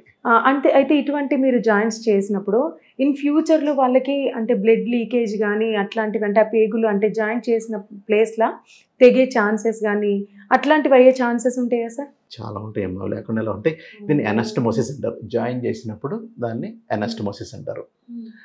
బెస్ట్ హ్యాండ్స్లో ఇది ఇంటర్నేషనల్ ఫిగర్స్ అనమాట, ఇట్లా ఊరికి మనకన్నట్లు కాదు. క్యాన్సర్స్కి వచ్చేసరికి <5% లీక్ రేట్ అంటారు. అది ఉంటే అది బెస్ట్ ఇన్స్టిట్యూషన్స్లో జరుగుతూ ఉంటుంది. సో ఎవరైనా కూడా ఆపరేషన్ మీకు 100% రాదు అంటే మాత్రం అది నేను చెప్పనండి అది. సో టెక్స్ట్ బుక్స్లో చెప్పేది ఓవరాల్గా తీసుకున్నట్లు బెస్ట్ ఇన్స్టిట్యూషన్స్లోనే you have to aim for <5% leak rate అంటారు. ఓకే, సో 100 మందిలో 5 మంది కనుక జనరల్గా ఈవెన్ ఎలక్టివ్ ఆపరేషన్స్లో. అదే ఎమర్జెన్సీ ఆపరేషన్స్ అంటే అట్లా ఆపరేషన్ చేసేసి జాయిన్ చేసామనుకుంటే మోర్ దాన్ 25% 30% లీక్ ఉంటుంది. సో అందువల్ల ఏంటంటే లీక్ రేటు అనేది ఉంటుంది. అది మనము జాయిన్ చేసి విడిపోతాం అనమాట. దాన్ని ఎనాస్టమోటిక్ లీక్ అంటారు. అది వెరీ డిఫికల్ట్ కాంప్లికేషన్. అంటే ఫ్యూచర్లో అయితే ఏమి ఉండదా సార్ అట్లా? ఫ్యూచర్లో అదే ఎనీథింగ్ జీరో రిస్క్ అనేది ఏది ఉండదు. There is risk. అది ఎంత రిస్క్ అనేది ఎంత స్కిల్డ్ పర్సన్ చేస్తున్నారు, పేషెంట్ కండిషన్స్ ఎలా ఉన్నది, వాళ్ళ హెల్త్ ఎలా ఉన్నది, వాళ్ళకి other health problems chronic problems ఉన్నాయి అనుకోండి, వాళ్ళు ఎలాంటి మెడికేషన్ తీసుకుంటున్నారు, అది వాళ్ళ హీలింగ్ మీద ఎంత ఇన్ఫ్లుయెన్స్ చేస్తూ ఉన్నది, వాళ్ళ ఫిజియలాజికల్ స్టేటస్ అంటారు అంటే బాడీలో న్యూట్రిషన్ స్టేటస్ ఎలా ఉంటుంది, ఆల్బుమిన్ లెవెల్ అంటారు, అవన్నీ కూడా ఇన్ఫ్లుయెన్స్ చేస్తాయండి. అంటే ఒకవేళ అంటే ఇప్పుడు ఫర్ ఎగ్జాంపుల్ క్యాన్సర్ పేషెంట్స్ కానీ లేదంటే సర్జరీ అయిన వాళ్ళు ఉంటారు కదా, అంటే వాళ్ళు వెయిట్ లిఫ్ట్ చేస్తే అట్లా అవుద్దా, అట్లాంటి కొన్ని ప్రాబ్లమ్స్ ఉంటాయి కదా సార్ వాళ్ళకి? ఇమీడియట్గా హీలింగ్ కంటే ఒక 6 to 8 weeks పడుతూ ఉంటుంది. అని మనము బౌల్ జాయిన్ చేసామనుకుంటే 6 to 8 weeks. మనము సూచర్స్ కూడా అది ఆల్మోస్ట్ ఒక 3 months to 6 months ఓకే, ఇంకా లాంగ్ కూడా ఉంటాయి అట్లా అనమాట. సో ఆ టైంకి ఏంటంటే we suspect this all going to heal. ఆ టైంలో అన్నట్లు జనరల్గా రిస్క్స్ ఫస్ట్ ఫ్యూ డేస్లోనే ఉంటుంది. ఎనాస్టమోసిస్ లీక్ అంటారు. ఆ జాయిన్ డిస్టర్బ్ అయ్యేది first 5th day 6th day ఉంటుంది అట్లా జనరల్గా. ఆ టైం తగ్గిపోయింది అనుకోండి, జనరల్గా ఆ ఛాన్స్ తగ్గిపోతూ ఉంటుంది. ఇంకోటి ఇమీడియట్గా అనేది అది వెరీ రేర్. అదేంటంటే టెక్నికల్ ప్రాబ్లం, అంటే ఆపరేట్ చేసేటప్పుడు సరిగ్గా సూచర్ చేయలేదు అనుకుంటేనే 1 or 2 days లేకపోతే ఇమీడియట్గా ఉంటుంది. లేదు అనుకుంటే ఆ టైంకి హీల్ అయ్యే ఛాన్స్ ఉంది 3, 5th day 6th day నుంచి ఎనాస్టమోటిక్ డేస్ ఉంటారు అనమాట. ఫస్ట్ డే ఉంటుంది ఆపరేషన్ అయిన తర్వాత డిఫరెంట్ ప్రాబ్లమ్స్ వస్తూ ఉండేది. ఫస్ట్ డే ఉందనుకోండి వాళ్ళకి హార్ట్ అటాక్ కానీ లేకపోతే మ్యూకస్ ప్లగ్స్ అంటారు, అది బ్లాక్ చేస్తూ ఉంటుంది. 3rd day chest infection day. 4th, 5th day anastomotic leaks అంటారు. అంటే జనరల్గా యూకే ఎలా ఉంటుంది, సోమవారం ఆపరేషన్ చేశారనుకోండి వీకెండ్ వాళ్ళకి లీక్స్ అవుతూ ఉంటాయి అనమాట. సో అలా ఉంటుంది అనమాట. చూసే వాళ్ళని అట్లా వీకెండ్కి వచ్చేసరికి కేర్ఫుల్గా ఉంటారు. దాని తర్వాత 7th day వచ్చేసరికి డీబీటీ అంటారు, అంటే క్లాట్స్ డెవలప్ అవుతూ ఉంటాయి అనమాట వాళ్ళు ఎక్కువ నడవకపోవడం వల్ల. సో వాళ్ళంటికి ప్రివెంట్ చేయడానికి కోసం అన్నట్లు మేము టాబ్లెట్స్ కదా మెయిన్ ఇంజెక్షన్స్ ఇస్తూ ఉంటాం అనేది. సో అందువల్ల first few days important. 2 weeks 3 weeks తర్వాత రేర్గా తర్వాత వస్తూ ఉంటాయి. బట్ కాకపోతే ఫ్యూచర్లో అది మరలా రాదు లేకపోతే ప్రాబ్లం లేదని అది గ్యారంటీ ఉండదండి. అది ఎన్ని డేస్ అంటే ఇప్పుడు అప్పుడప్పుడు చాలా మందికి ఏంటంటే క్యాన్సర్ పేషెంట్స్కి అంటే పెట్ స్కానింగ్ చేసుకునేదాకా వాళ్ళకు క్యాన్సర్ ఉన్న సంగతి వాళ్ళకి తెలియదు. కొద్ది రోజుల తరబడి వాళ్ళకి వస్తూ ఉంటుంది, తగ్గుతూ ఉంటుంది, వస్తూ ఉంటుంది, తగ్గుతూ ఉంటుంది. కొద్ది రోజుల తర్వాత హాస్పిటల్కి వెళ్ళి కన్సల్ట్ అయ్యి ఆల్రెడీ టెస్టులు అన్నీ చేసిన తర్వాత నీకు లాస్ట్ స్టేజ్లో ఉందని చెప్తా ఉంటారు. కొన్ని అంటే ఈ మధ్య మనం అటువంటి కేసెస్ ఎక్కువ వింటున్నాం. అంటే అంత దాకా వెళ్లకుండా వాళ్ళు ఏ టైంలో జాగ్రత్తగా ఉండాలి, ఎటువంటి జాగ్రత్తలు తీసుకోవాలి? ఇక్కడ 2 పాయింట్స్ అమ్మా. అది మేబీ ప్రైమరీ డయాగ్నోసిస్, సెకండరీ అంటే ఆల్రెడీ క్యాన్సర్ ఉన్న వాళ్ళకి మరలా వచ్చిందని తెలుసుకోవడం ఒక టైపు. ఫస్ట్ క్యాన్సర్ వస్తుంది అన్నట్లు మనం ఫస్ట్ క్యాన్సర్ ఎట్లా సిమ్టమ్స్ ఏంటి, వాటి తర్వాత మీరు క్యాన్సర్ ఆపరేషన్ అయిన తర్వాత మీరు ఎలా ఫాలో అప్ ఉండాలి దాన్ని తెలుసుకున్నాం. క్యాన్సర్ అంటే వెరీ నాన్ స్పెసిఫిక్ సిమ్టమ్స్ అంటారు. ఆకలి కాకపోవడము, వెయిట్ లాస్, ఎవరికైనా కూడా అన్ఎక్స్ప్లెయినబుల్ వెయిట్ లాస్. అంటే నువ్వు ఎందుకు వెయిట్ లాస్ అని తెలియదు నీకు. మనం ఫుడ్ తినట్లేదు, కావాలని తినట్లేదు, అది నార్మల్. డైట్ చేస్తూ ఉంటారు, ఫుడ్ తినరు, వెయిట్ లాస్, అది నార్మల్. అట్లా కాకుండా మీరు మామూలుగానే తింటున్నారు, లేకపోతే మీకు ఆకలి ఉండట్లేదు, హెల్తీగా ఉండే పర్సన్ సరిగ్గా తినేవాళ్ళు సరిగ్గా ఆకలి కావట్లేదంటే 1 or 2 days ఓకే. అట్లా కాకుండా ఆకలిగా లేకపోతే అది ఉన్నది వెరీ ఇంపార్టెంట్ ఫ్యాక్టర్. అంటే loss of appetite and loss of weight. Anybody more than 50-60s weight loss ఉన్నది, అన్ఎక్స్ప్లెయినబుల్ వెయిట్ లాస్ ఉంటే మాత్రం యూకేలో you have to rule out cancer అంటారు. A proper investigations.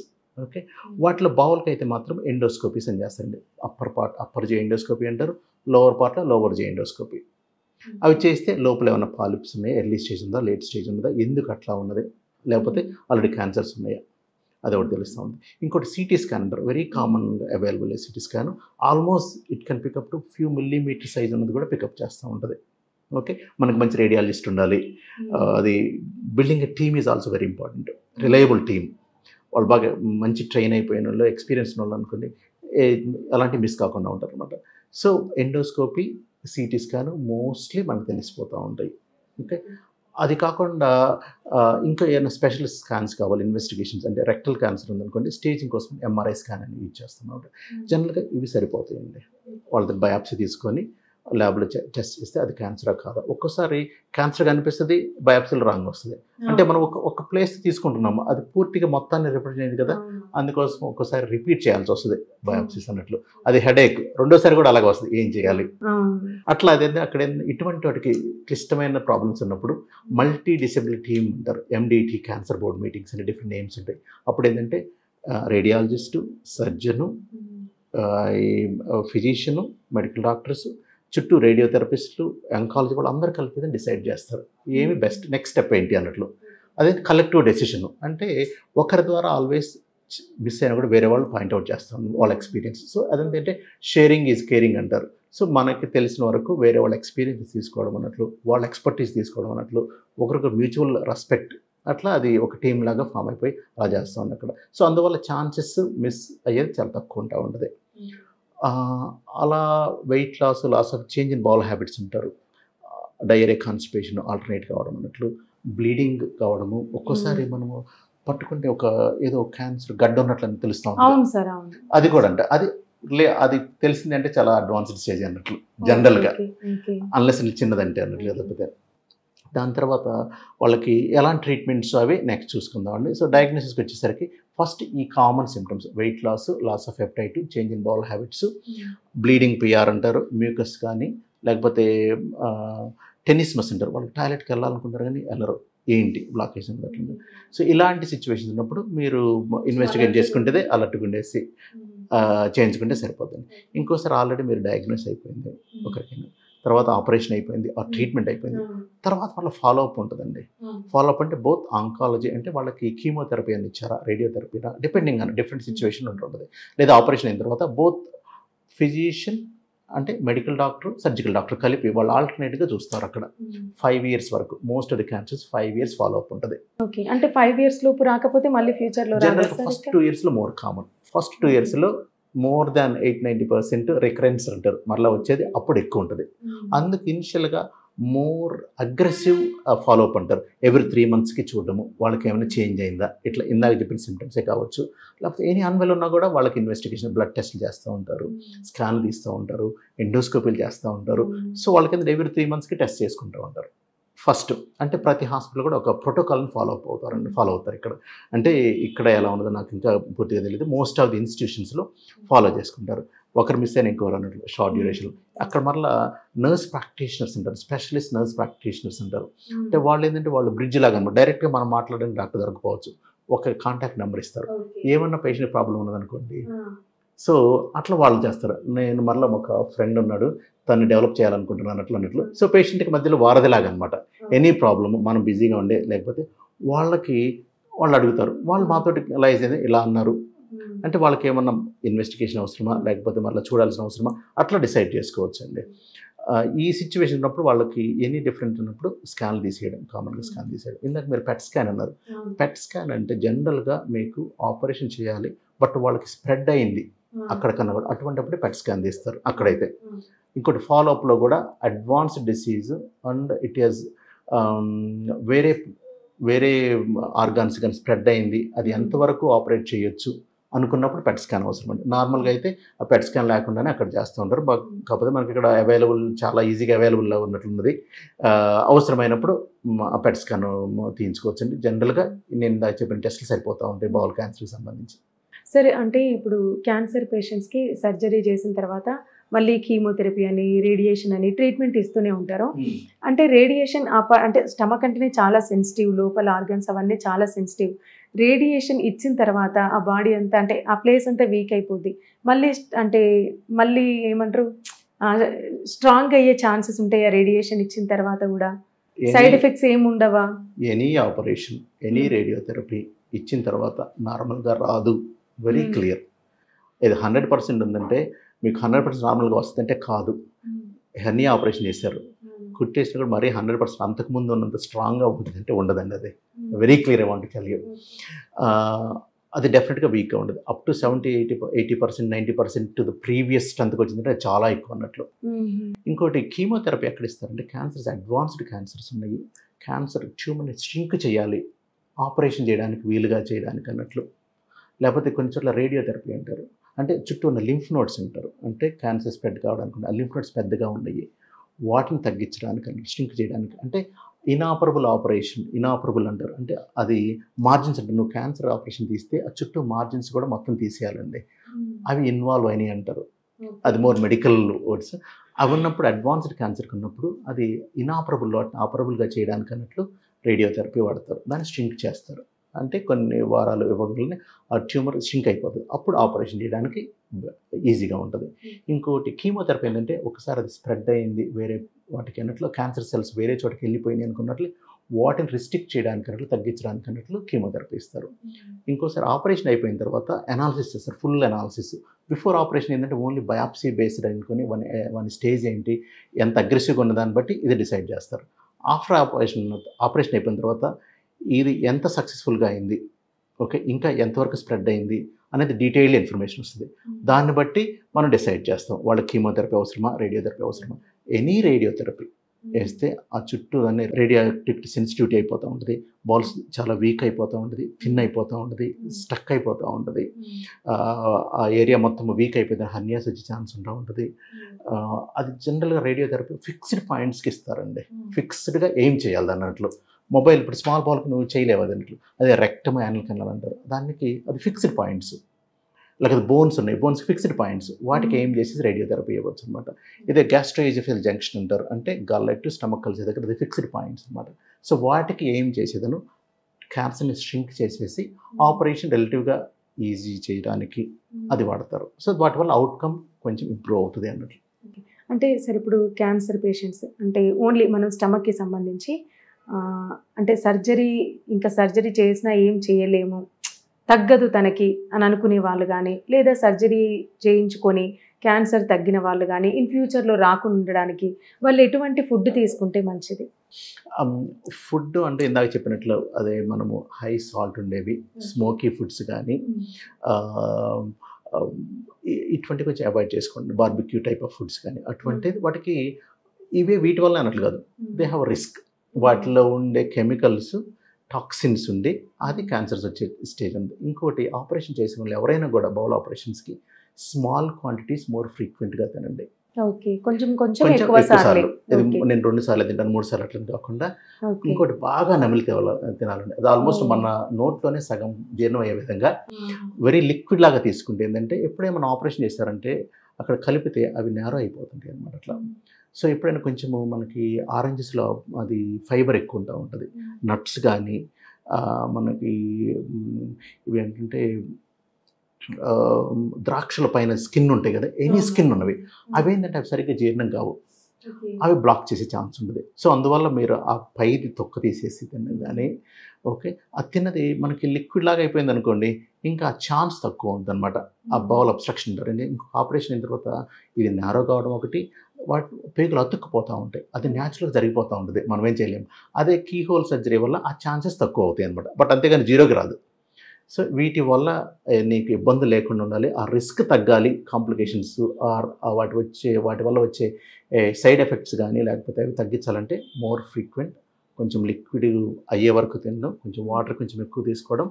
ఎలక్ట్రోలైట్స్ అని కూడా అండి, మనం ఎక్కడ ఆపరేషన్ చేశారనే దాన్ని బట్టి బాడీలో సాల్ట్స్ అంటారు, అవి ఇంబ్యాలెన్స్ అయిపోతూ ఉంటాయి. సో రెగ్యులర్ మానిటరింగ్ చేసుకుంటూ ఉంటే, కిడ్నీ ఫంక్షన్స్ బాగున్నాయి అనుకుంటే వాళ్ళకి ప్రాబ్లమ్స్ తక్కువ ఉంటాయి. అంటే సార్, ఇప్పుడు ఏ హాస్పిటల్కి వెళ్ళినా కూడా అంటే స్టమక్కి సంబంధించి ఏమన్నా సర్జరీస్ అయిన వాళ్ళకి మీరు ఇప్పుడే ఏం తినలేరు కదా అని ప్రోటీన్ షేక్స్ అవి ఎక్కువ ఇస్తున్నారు సార్. అంటే డైలీ ఇన్ని గ్రామ్స్ మీరు ప్రోటీన్ షేక్ తాగాలి అట్లా అని చెప్తున్నారు. రెగ్యులర్గా అవి తీసుకోవడం మంచిదేనా మరి? అంటే ప్రోటీన్ స్టమక్కి సంబంధించి ఏమైనా ప్రాబ్లమ్స్? స్టమక్ కానీ బౌల్ కానీ ఎనీథింగ్ అమ్మా.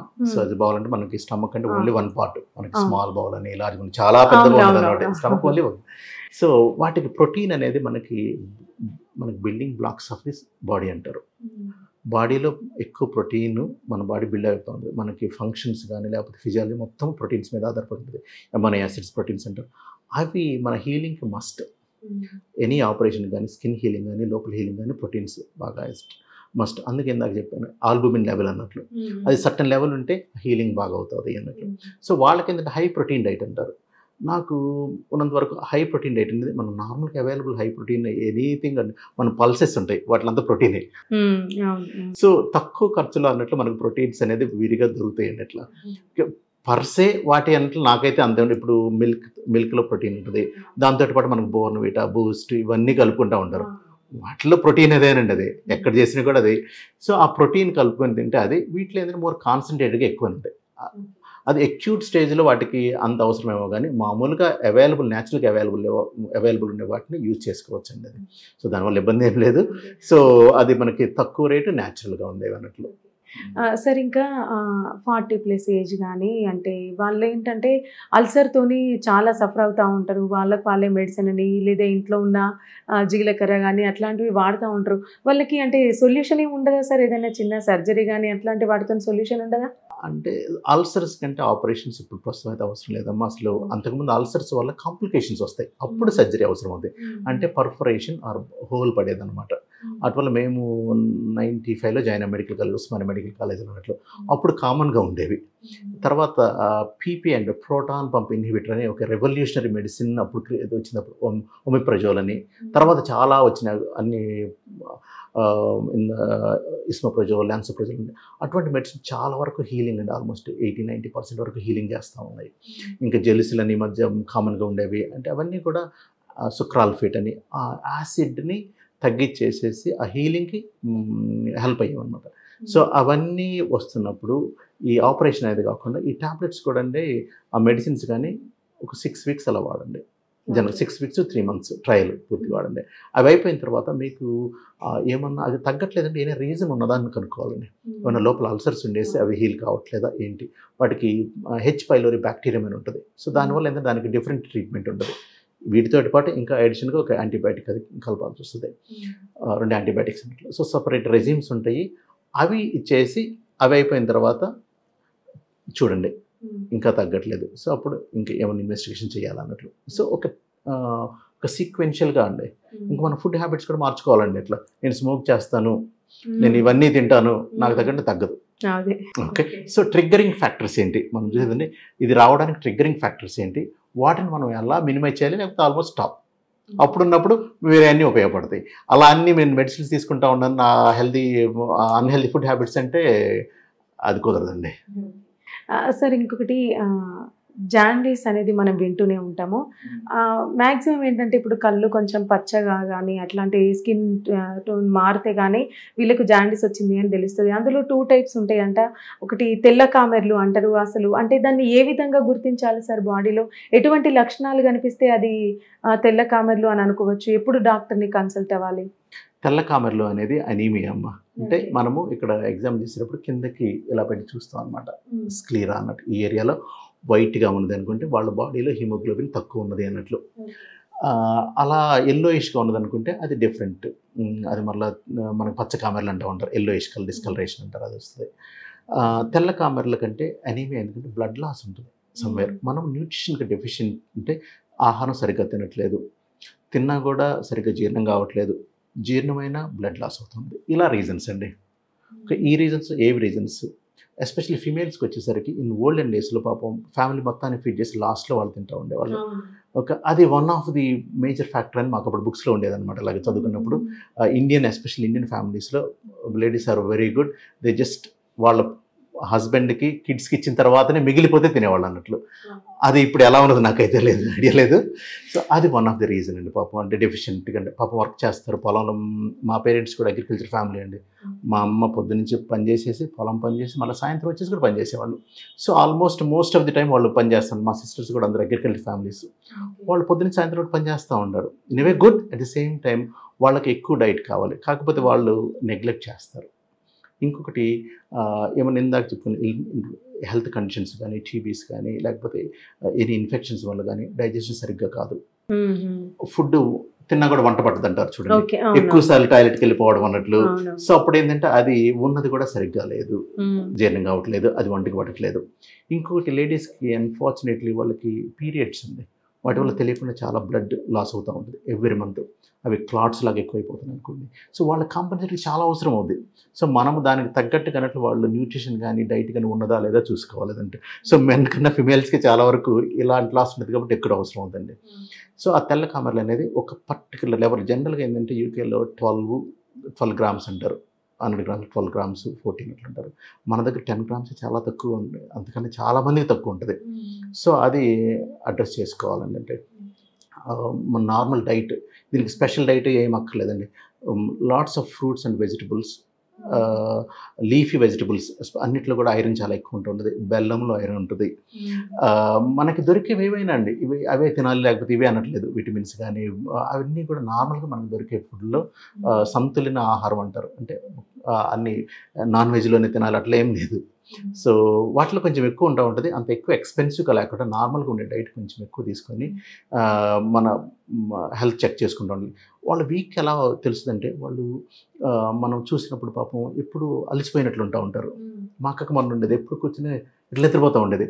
ఏంటి అక్కడ నా హిమోగ్లోబిన్ చాలా తక్కువ ఉన్నది. ఇక్కడ పని చేస్తున్నప్పుడు ఊరికి నలిసిపోతూ ఉంటారు. ఇంకోటి బ్లీడింగ్ ఎక్కువ అవుతూ ఉంటుంది. ఇంకోటి గుండె దడ అంటారు. హిమోగ్లోబిన్ తక్కువ అయిందంటే గుండె ఎక్కువ పంపు చేస్తూ ఉంటుంది. సో వాళ్ళ మనంతటే మనకు తెలుస్తుంది, పాల్పిటేషన్స్ అన్నారు ఇంగ్లీష్లో. సో షార్ట్నెస్ అవుతుంది, పని చేస్తే కొంచెం చేస్తే అలసిపోయేదన్న వాళ్ళు ఆగాలి. సో ఇటువంటి అనీమియాకి కామన్గా అండి. మన చేతులు కాళ్ళు కూడా కొంచెం తెల్లగా పారిపోతుంటాయి, పెదాలు ఇట్లా కూడా కొంచెం తెల్లగా అనిపిస్తూ ఉంటాయి. వీళ్ళేంది ఇట్లా తెల్లగా అయిపోయాడు అంటే అది వాళ్ళది కలర్ రావడం కాదండి, బాడీలో ఉన్న హిమోగ్లోబిన్ తక్కువ అయిపోయి ఆ కాంప్లెక్షన్ మనకు మారిపోతుంది. తెల్లోళ్ళు వెరీ కామన్గా తెలుస్తూ ఉంటుంది. మనం డార్క్ కాంప్లెక్షన్ కాబట్టి అంత ఉండదు. కాకపోతే టంగ్ ఒకటి, నాట్ ఓన్లీ ఇక్కడ కాక మన నాలుగు చూసి ఏంటంటే నాలుగు తెల్లగా అయిపోయింది అంటారు. అదేంటంటే హిమోగ్లోబిన్ తక్కువైంది, అది వన్ ఆఫ్ ది రీజన్. ఇంకా పచ్చ కామెర్లో అనేది బిలిరూబిన్ అంటారు, బైల్ అంటారు అనుకున్నారు కదా, అది దాని ప్రాబ్లం వల్ల, ఎయిదర్ లివర్ ఫెయిల్యూర్ వల్ల, అంటే లివర్ సరిగ్గా పనిచేయకపోవడం వల్ల, అంటే హెపటైటిస్ కానీ ఇన్ఫెక్షన్, వేరే ఇన్ఫెక్షన్ వల్ల hepatitis A, B, C, D రకరకాలు ఉంటాయండి. వాటి వల్ల గ్యాస్ అటువంటి వాటిలో ఏంటంటే లివర్ సెల్స్ ఫెయిల్యూర్ అవుతాయి. అవి సరిగ్గా కాకుండా అది ఎక్కువైపోతూ ఉంటుంది. అది మెడికల్ జాండీస్ అంటారు. ఇంకోటి సర్జికల్ జాండీస్ అంటే ఇప్పుడు బ్లాకేజ్ అయిపోద్ది. ఇప్పుడు స్టోన్స్ వచ్చినాయి, బ్లాక్ అయిపోయింది. క్యాన్సర్స్ వచ్చినాయి, ఆ ట్యూబ్ని బ్లాక్ చేసింది. సో అదేంటంటే బాడీలో సర్క్యులేట్ అయిపోయేది పెరిగిపోతూ ఉంటుంది అనమాట, రక్తంలో పెరిగిపోతుంది. దాన్ని మనము జాండీస్ అంటారు, ఎల్లో జాండీస్ అంటారు. వాళ్ళకి ఏమొస్తుందంటే వాళ్ళకి కూడా కొంచెము ఆకలి సరిగ్గా కాదు, కలర్ మారిపోతూ ఉంటుంది, గీక్కుంటూ ఉంటారు ఊరికన్నట్లు. ఆ బిలిరూబిన్ అనేది మన స్కిన్ కింద డిపాజిట్ అయిపోయేదను స్ప్రెడ్ అయిపోయి చాలా పెయిన్ఫుల్ ఉంటుంది, అట్లా కంటిన్యూస్గా ఇరిటేషన్ ఉంటూ ఉంటుంది. సో అటువంటివి ఉన్నప్పుడు ఇంకొకటి టాయిలెట్కి వెళ్ళినప్పుడు చాలా వైట్గా ఉంటుంది ఆ కలర్, మరలా మామూలు నార్మల్ కలర్ కొంచెం బ్రౌనిష్ ఉంటుంది కదా. ఆ బిలిరూబిన్ ఆ లెవెల్స్, ఆ సాల్ట్స్ అవన్నీ లేకపోయేసరికి అది వైటిష్గా ఉంటుంది, ఒక్కోసారి ఫ్రాదీగా ఉంటుంది. సో ఈ రీజన్స్ వల్ల ఏంటంటే మనకి జాండీస్ ఉన్నది. అది మెడికల్ జాండీసా సర్జికల్ జాండీస్ అంటే ఇన్వెస్టిగేషన్ చేస్తేనే తెలుస్తూ ఉంటుంది. ఓకే సార్, అంటే కొంతమందికి బాడీలో అంటే ఫర్ ఎగ్జాంపుల్ స్టమక్ దగ్గర కూడా అక్కడెక్కడ అంటే ఈ మధ్యకాలంలో చూసుకుంటే ఏదైనా ఒకటి కానీ 2 కానీ చిన్న గడ్డల్లాగా ఫామ్ అవుతూ ఉంటాయి. అంటే అప్పటికి వాళ్ళు భయపడి వెళ్ళి డాక్టర్ని అడిగి కన్సల్ట్ అవ్వడం కానీ, ఏంటి ఇది ఏమైనా క్యాన్సర్కి సంబంధించినవి అని భయపడుతున్నారు.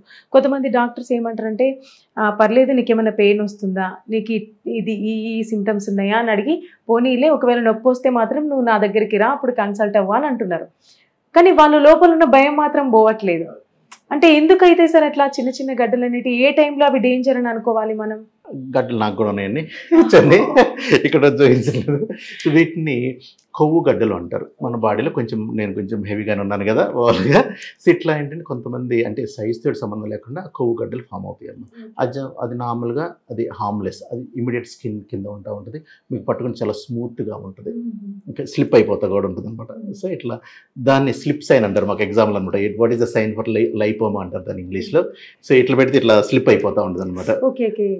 సో దాన్ని లైపోమాస్ అనేది అంత సీరియస్గా తీసుకోక్కర్లేదు. సో వెయిట్ తగ్గిపోతుంది, కొంచెం ఇన్కన్వీనియన్స్గా ఉంటుంది, కొంచెం జాయింట్స్ దగ్గర ఉండేసి ఇట్లా మనకి డ్రెస్ వేసుకుంటేనో లేకపోతే ఇట్లా బెండ్ చేస్తే ఇబ్బందిగా ఉంటుంది అనుకున్నప్పుడు మీరు ఆపరేషన్ చేయించుకోవచ్చు. నేను కొంతమంది చేశాను. అది వాళ్ళకి ఇంకోటి ఏంటంటే సడన్గా సైజ్ పెరిగింది, ఇలా ఉన్నది, ఫ్యూ మంత్స్లో ఎంత పెరిగింది అనుకోండి, ఎందుకు సడన్గా పెరిగింది, అది జనరల్గా చాలా స్లోగా పెరుగుతూ ఉంటాయి over period of many years అన్నట్లు.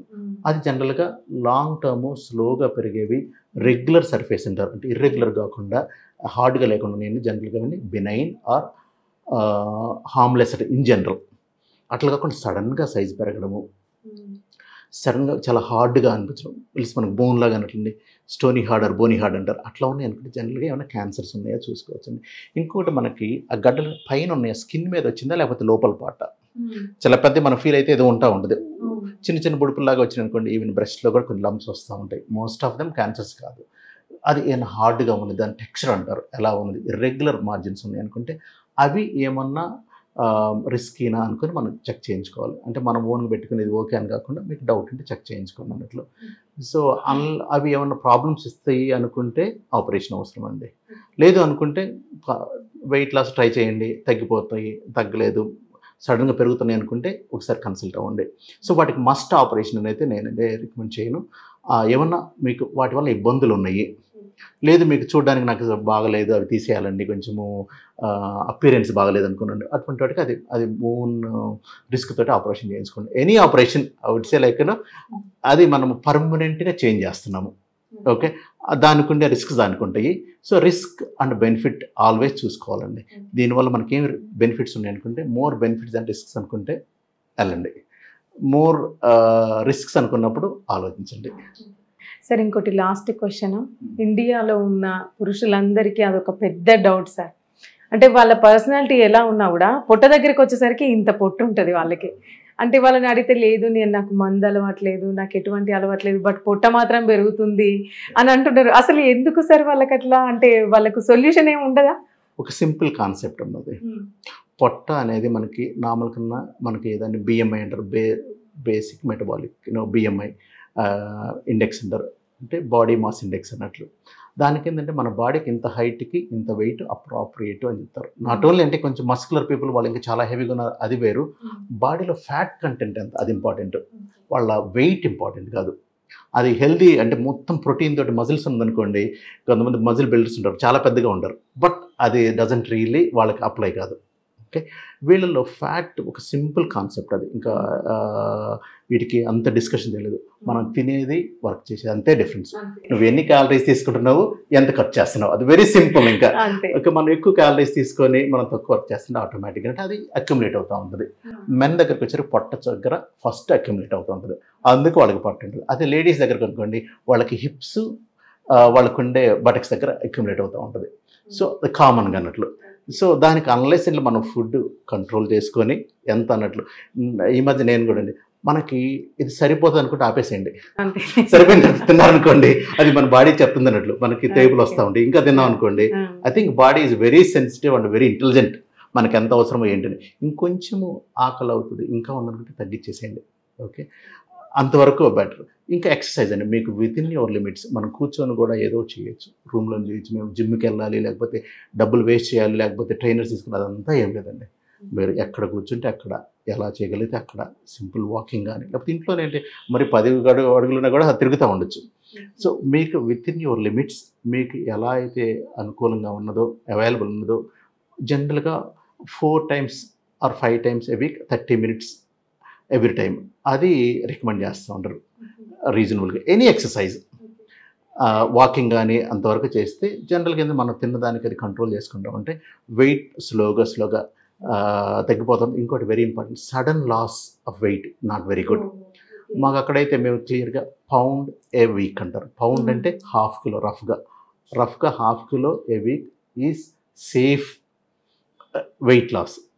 అది సడన్గా అయిపోయింది అనుకోండి, మన బాడీలో చాలా చేంజెస్ వస్తాయి. కొంచెం కాల్ స్టోన్స్ రావడం కానీ, లేకపోతే న్యూట్రిషన్ డెఫిషియన్సీస్ కానీ అలా ఉంటాయి. సో ఎప్పుడైనా కూడా మీరు అండర్ సూపర్విజన్ కానీ లాస్ అయ్యేటప్పుడు slow and gradual is good. సడన్గా ఉన్నాయనుకోండి, అవి కొంచెం ఇబ్బందులు ఉంటాయి. వాటిని చాలా బాగా ఆలోచించండి. సడన్ వెయిట్ లాస్ అనుకుంటే మాత్రం అది ప్యూర్ వాటర్ లాస్ అవుతుంది. మెయిన్గా బాడీలో 2/3 వాటరే. మనకి ఇలా మొత్తం చూస్తే 2/3 వాటర్. సడన్గా ఇంత వెయిట్ లాస్ అని మోస్ట్లీ వాటర్ లాస్ అవుతూ ఉంటుంది. ఇంకా మళ్ళీ ఫ్యాట్ అది అంటే అది over period of time burn అవుతూ ఉంటుందండి. సో ఇంటర్మీడియట్ ఫాస్టింగ్ అని ఇవి రకరకాలు వచ్చినాయి. అన్నిట్లో కూడా న్యాచురల్గా, ఈజీగా, సింపుల్గా లాంగ్ టర్మ్ సొల్యూషన్స్ చూసుకోండి. అది more safer. Natural methods follow అవ్వండి. So if you're just going for any medicines కానీ ఇవన్నీ కూడా ఆటోమేటిక్గా బాడీలో ఫిజియాలజీని మార్పు చేస్తూ ఉన్నాయి. దాని డెఫినెట్గా సైడ్ ఎఫెక్ట్స్ ఉంటాయి. అది ఎంత మినిమల్ సైడ్ ఎఫెక్ట్స్, మీరు ఎంతవరకు రిస్క్ తీసుకోగలరు, మీ గోల్స్ ఏంటి, always put long term goal. Okay, thank you so much sir. చాలా అంటే మేము అడిగిన ప్రతి డౌట్కి కూడా మీరు చాలా ఓపికతోని చాలా క్లియర్గా, అంటే అర్థం కాని వాళ్ళకు కూడా అర్థమయ్యేలాగా చెప్పారు. Thank you so much sir. ఇంకా ఈ ఇండియాలో మీరు చాలా సేవలు చేయాలి. ఇంకా అంటే చాలా పెద్ద పెద్ద ప్రాబ్లమ్స్తోని కూడా సఫర్ అయ్యే వాళ్ళందరికీ మీరు మీ వైద్య చికిత్సను అందించాలి.